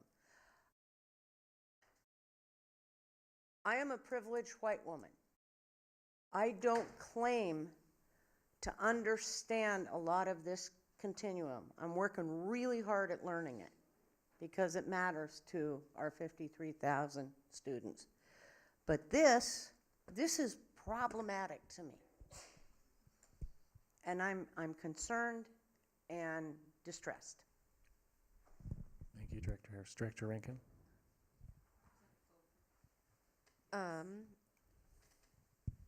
As the newly appointed chair of the Curriculum and Instruction Policy Committee, I want to make sure that I'm all the way up to, in the loop, up to speed, understanding what's happening. So I'm just going to state my understanding of something, and if any members of the Ethnic Studies Advisory Team happen to be watching, please let me know if I have this or not, and then Ms. DeBacker, please also, the same. Dr. DeBacker, my understanding is that there's confusion between an Ethnic Studies course and the Ethnic Studies framework. I just want to be really thoughtful. I'm certainly going to let you finish. That feels like it's going beyond the scope of the bar, so I'm going to let you finish. But about the 8 courses we're thinking about approving, It is definitely outside of that scope. Well, it's I do want you to finish. in the It's related, context yes. in which they are approved, I think. So my understanding is that the confusion is, well, and so I don't know. So that these courses, the cross-crediting is that traditionally there would be a certain number of courses that count as 11th grade English. And where the cross-crediting would allow someone to take one of these courses and have that count towards 11th grade English instead of as an elective. Is that correct? Correct. Okay, so that opens us up to other options for, in this case, literature. But I think where we're getting stuck on is it's still, the ethnic studies framework would then be laid on top of everything, and it's the lens through which we're viewing everything. And I mean, in that context, having Asian American literature would not be separate because it would be, everything would be incorporated. But I think that the confusion is around the cross-crediting and then what's an ethnic studies course and then the ethnic studies framework and who is deciding that and how we're, that's where I'm understanding the conflict. Chief DeBecker. Correct. And there's some of everything that you said. We have an ethnic studies course in the current course catalog. And that is a course that gets an elective credit. Okay, so there is a course. A little bit of history on the ethnic studies is that the task force, when it was formed a few years ago, came out with some recommendations. And one of their recommendations is that there not be, that we integrate, that we push in ethnic studies into courses, thus the idea and the concept, how we're moving forward with the frameworks, so that you can take the themes of ethnic studies and you can lay that into any class, whether that be a kindergarten class or fourth grade class or another high school math class, as we saw in some discussions earlier this spring. So there's, yes, there can be a class, we have it. There can be frameworks that can be laid into or pushed into current curriculum. We have that happening now in Seattle Public Schools. And then we can also look at, do we ever want an ethnic studies graduation requirement? That may come before the board. Or we can look also, we can look also at, can we cross-credit some classes? And the cross-crediting process is something we have not done yet. We are in the process of doing that. I met with the Ethnic Studies Advisory Group last month to discuss the process for doing it. And the discussion really is around, where does it start? So if we have a teacher, in this example, a teacher who wants to teach Latin American literature or Asian American literature, where do we start that cross-crediting process? Does that teacher hand that course into where it would traditionally lay and hand it into language arts program manager to say, what do you think? Do they hand it into the ethnic studies program manager, say, what do you think? Do we do it simultaneously? Does one group do it first and the other group do it next? We have not answered that question yet. We are discussing that right now with the Ethnic Studies Advisory Group leading that discussion and the other program managers, if it was science, if it was math, if it was language arts, also having input. There is a meeting tomorrow of the Ethnic Studies Advisory Group. I would hope that this is a discussion on their agenda because we need to get this done soon in order to be in the course catalog, bringing us back to the bar, President DeWolf. Thank you, Chief DeBecker. That we would like to know what we put in our course catalogs that our principals can look at to decide what they offer to their students so that when students go to pre-enroll in a few months, they will know if I'm taking a class what it counts for. It gets down to that. We have not done the cross-crediting process yet. It is brand new for us. We're this close to getting it done. Thank you. So the course catalog is happening, and I spoke a little bit about the work that had gone into removing some of the prerequisites earlier. We, and Dr. DeBecker has been working with the Ethnic Studies Advisory Council and has been to a couple of their meetings, and it will be going tomorrow as well, one meeting, and it's going again tomorrow. And I'm hoping as well that this is an agenda item that they are having conversations about, because if we're going to take an Asian American literature course and make it a cross credit with ethnic studies, that approval has to happen this month. Otherwise, it doesn't happen for next year's students. So we've had some staffing leave. We have some staff that are currently on medical leave, and when they're on medical leave, we can't talk to them because they're on medical leave. And so that also throws some challenges, I guess, and conversations that need to happen. However, there is an advisory council that I hope teachers on there will really take this seriously, because the only people that will lose out if this does not happen are students. And so that's my message to the Ethnic Studies Advisory Council. Please come together, look at these courses, decide whether they can be approved for ethnic studies for cross credit, because we really want our students to be able to have access to that next year. Wait, sorry, that actually just made me get more confused, because I think that the cross-crediting is not to make it an ethnic studies course, but the cross-crediting is to make non-white European focused course count as 11th grade English, the other way around, right? But they would be, and ethnic studies. Is that, Chief DeBecker? 2 credits? I mean, it's cross-crediting, so you're getting credit for your your language arts, and you're getting an ethnic studies credit. When you're cross-crediting, you're getting it for both, correct? But I think that's where the problem is that ethnic studies, the task force, the advisory group is saying that that's in everything. Ethnic studies is part of everything, and that making it an ethnic studies course is. I think I need to ask some, or add Chief some clarification. Yes, Chief DeBecker, I know y'all have CNI next week. I want to be thoughtful that that might be an opportunity to really dive into this so we can bring it back for action on the 22nd, just to be mindful of time. So I'm going to... Let's just add on one more thing. I will go to the ethnic studies group tomorrow to see what is up. Thanks, Superintendent Juneau. All right, item number 4, purchase of student and staff technology for new BEX for schools. This came through Ops Committee on December 5th for approval, and welcome Chief Berge. I'll be brief if I might. This is the authority to purchase computers and technology. This bar covers the 3 schools that will be opening next year, Webster, Bagley, and Wing Luke, as well as our normal capacity that we asked for. The bar covers standard technology packages to outfit new schools and classrooms, including teacher, student, and classroom technology. It also includes IT infrastructure such as switches and wireless access points. There were no changes requested in Ops. Comments, questions, concerns from my colleagues? I'm back at it. Boomerang. Nope, bad penny. Comments, questions, concerns from my colleagues? Seeing none, we move to number 5, BTA 4, approval of capacity management actions for the 2020-21 school year. This came before Ops December 5th for approval. I see Chief of Operations, Fred Podesta. Take it away, kind sir.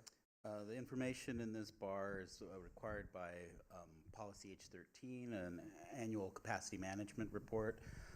It also authorizes us to begin planning capacity changes as needed across the district. There, across the district, we have adequate capacity, but of course, at a site-specific level, there's always needs here and there. So this authorizes the addition of 9 classrooms across elementary and middle schools, and a contingency that would allow us to add another 6 classrooms.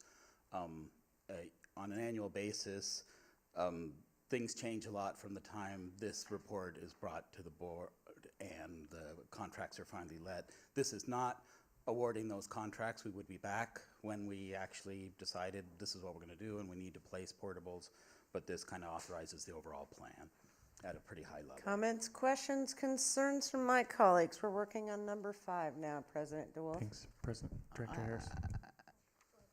I was just going to say that actually this is just checking in on this overall plan a little bit further is on the agenda for ops tomorrow, with more recent information that may be coming through.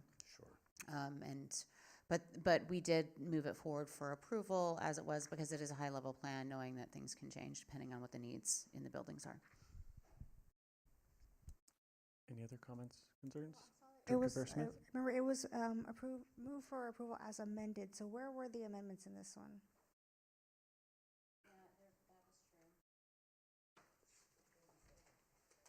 When it was moved out of ops, there was.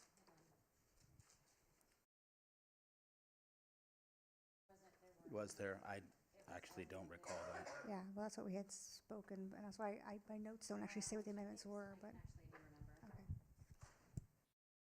I could pull up my notes, but I believe it was with relation to the fact that it was brought up that Robert Eagle staff, regardless of whether or not the amendment on HC goes through, is going to need to move the elementary classrooms that were built for Licton Springs back into middle school spaces in order to utilize it. So there's a transition back for those spaces, and I think that's not spelled out here. And so I think that's I think that was, there was supposed to be an amendment to put Robert Eagle staff in here, maybe? You know, I think, again, since that's not a capacity issue at Robert Eagle staff, it wasn't addressed in that fashion. I mean, we may need to make changes because of the school, but that at that point it hadn't been approved, it wasn't yet a capacity issue. Would it be okay to touch base on this tomorrow, Sure. kind of get the staff Yeah, we can- perspective? And Between now and action, we would be yeah. able to come back and staff can make those changes appropriately based on that conversation tomorrow. And Director Harris? shouldn't our agenda say approved as amended? I mean, isn't that the standard, Chief Counsel? I think It is, but they didn't actually put they didn't change anything in it. This is exactly as it came to committee. So. Cool.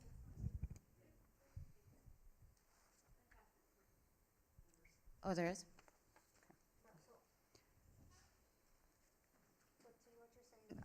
Should it have been on today's agenda showing with amendments or with like updates since committee? I don't know if that's usually on the regular.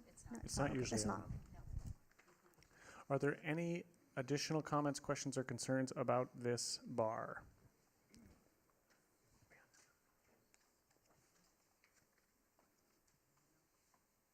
Did you do number 5? That's what I thought. Thank you. All right, introduction item number 6, BEX 4 and BTA 4, approval of construction change order number 24 for the Lincoln High School Modernization and Addition Project. This came through ops on December 5th for approval. This represents what we expect to be the last set of change orders for the Lincoln High School project. It's a myriad of things that are attached to the bar. It was reviewed with Director Geary, as are all our change orders. And I think we're about done.